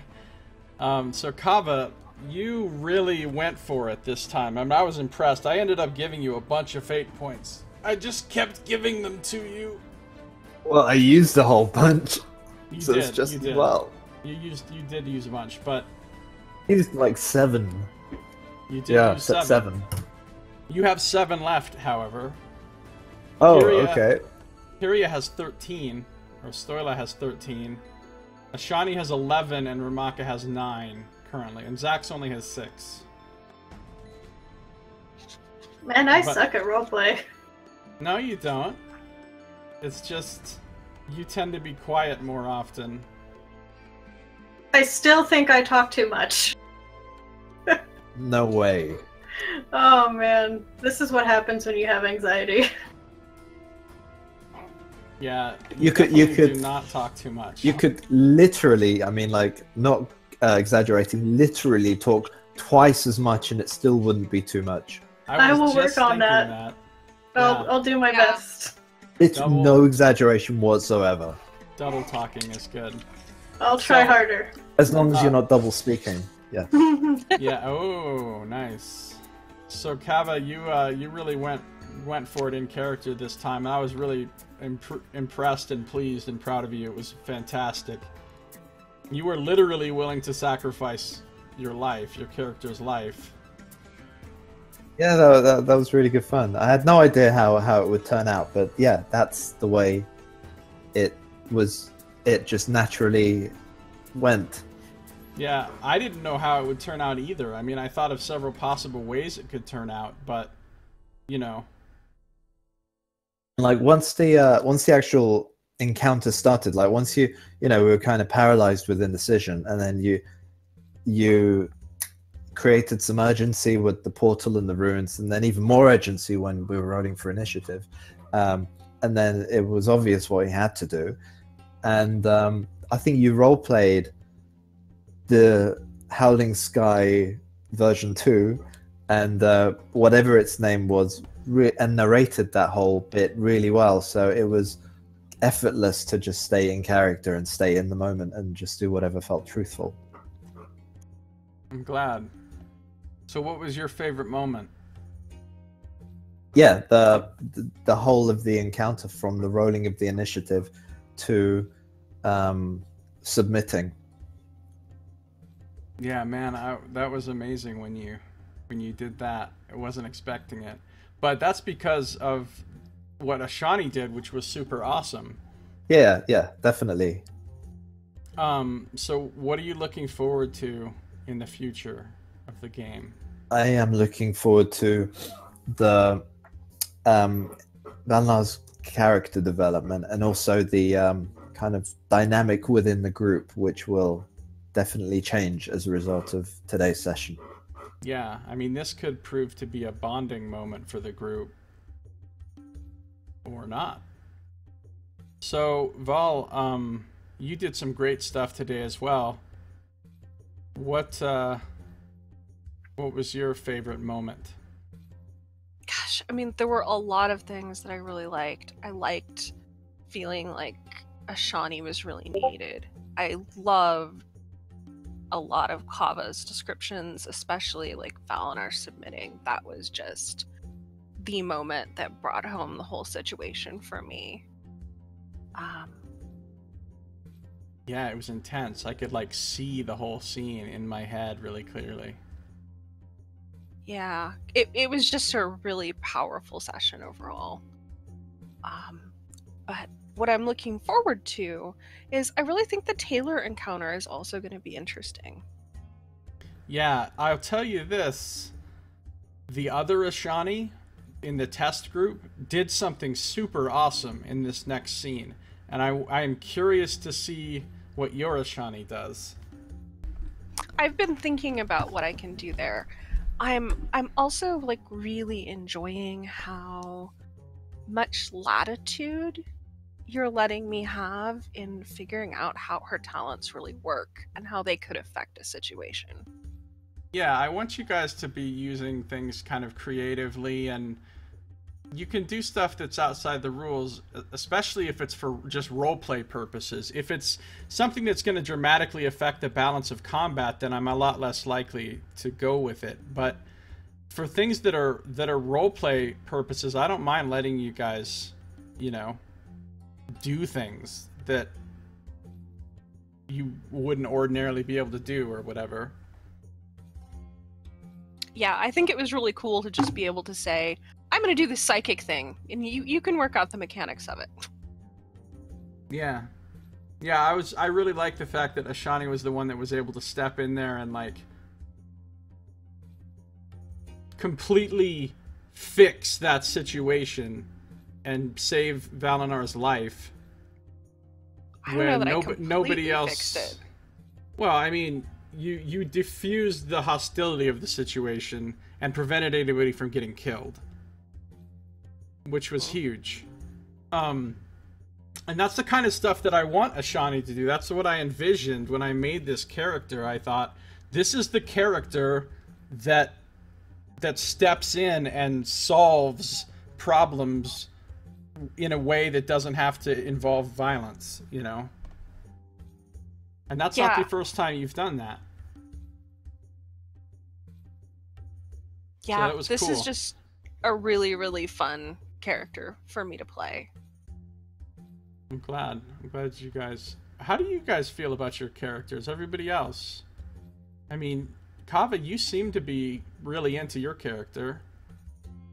Yeah, well, what's not to like about Valinar? I think, you know, he's like the archetypal hero / anti-hero on a journey of redemption. So yeah, I think he's really cool. What are you feeling about Ramaka at this point, Baba? I'm interested in how she's gonna be, like I said how she's gonna be coping, because she's feeling largely responsible for this. She still feels responsible for Ashani getting so terribly burned. So I think having, you know, the idea of responsibility for Ashani and then the actual outcome, I think is pretty hard for her. And so I think she's feeling, you know, she's got some actual really serious emotions to deal with. Yeah, and I hope some of that comes out in conversation with somebody. Mm-hmm. I mean, I don't know who she would open up to if not Ashani herself, but it'll be interesting if she actually starts talking some of that out with somebody. So I start talking more. I was just thinking, if you feel more comfortable, we could do some side role play, like on the forum or whatever, to role play some of that. Yeah, that might be good. Stuff out. It's just hard for me to get over the difference from text roleplay to vocal roleplay. Yeah. I'm just working on that. Several sessions in. That's cool, Yeah. though.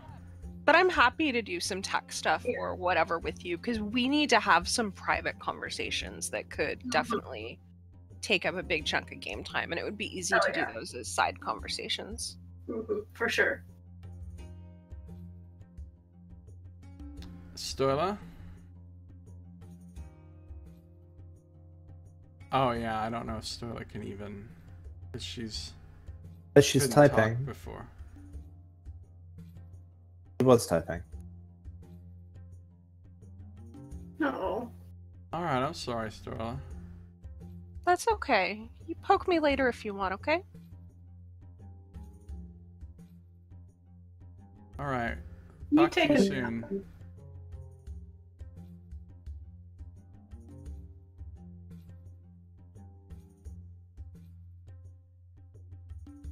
I mean, that says good things for these sessions, that people can get that immersed in them. Yeah, I'm not really sure if she's got like Maybe it's other to do with stuff like going on. real life things that have I happened think as well. I think it may be a combination. Yeah. Of things, Yeah, so But, like, I always enjoy roleplay that makes me feel the feeling. So it's kind of like one of those double-edged swords. It's like, man, this really hurts to watch, you know, Valinar do this, but also it's so good.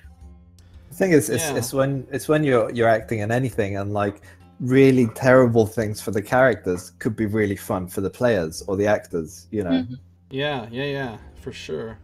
I thought the scene was great. I loved what you guys did.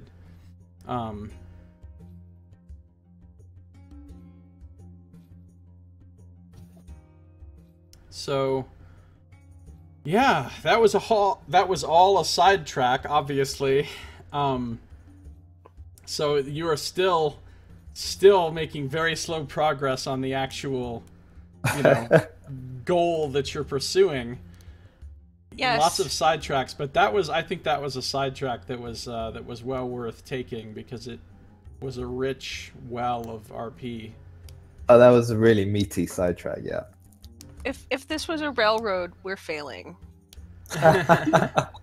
Yeah. I think the tracks might be over there. Ooh, look, a butterfly. You bid farewell to Howling Sky for now.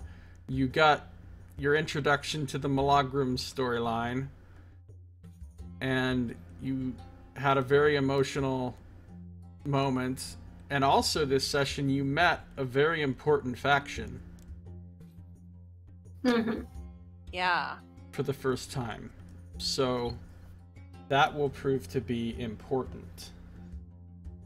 We made a good connection with an important faction. You did. Too bad you guys didn't have Tariq with you. It would probably be worth paying him 200 gold for the day. To help you fight the Milagrum. Wow. Then again, maybe he was just exaggerating how tough he is. And we might not have survived. We might not have been able to afford the down period between actually hiring him and needing him. Yeah. Oh, yeah. You couldn't have hired him, like, right when you met him and kept him all this time, of course. Okay, so that's pretty much it for this week. Hopefully everybody can come back and make it next session. Hopefully Brian will also be back. All of you think you can be here no problem next week, same time? Yeah, I should be free. Yeah. Great. Thanks, Josiah. All right, perfect. Yeah, thanks for the game, guys. Thanks for playing. Oh, Have a good day. you too. Bye-bye. You too. Bye. Bye-bye.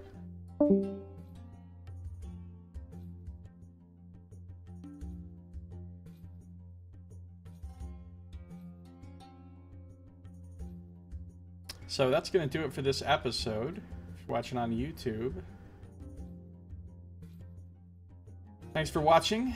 This has been Josiah Plays Dungeons & Dragons, The Sands of Slavery, Heavy RP.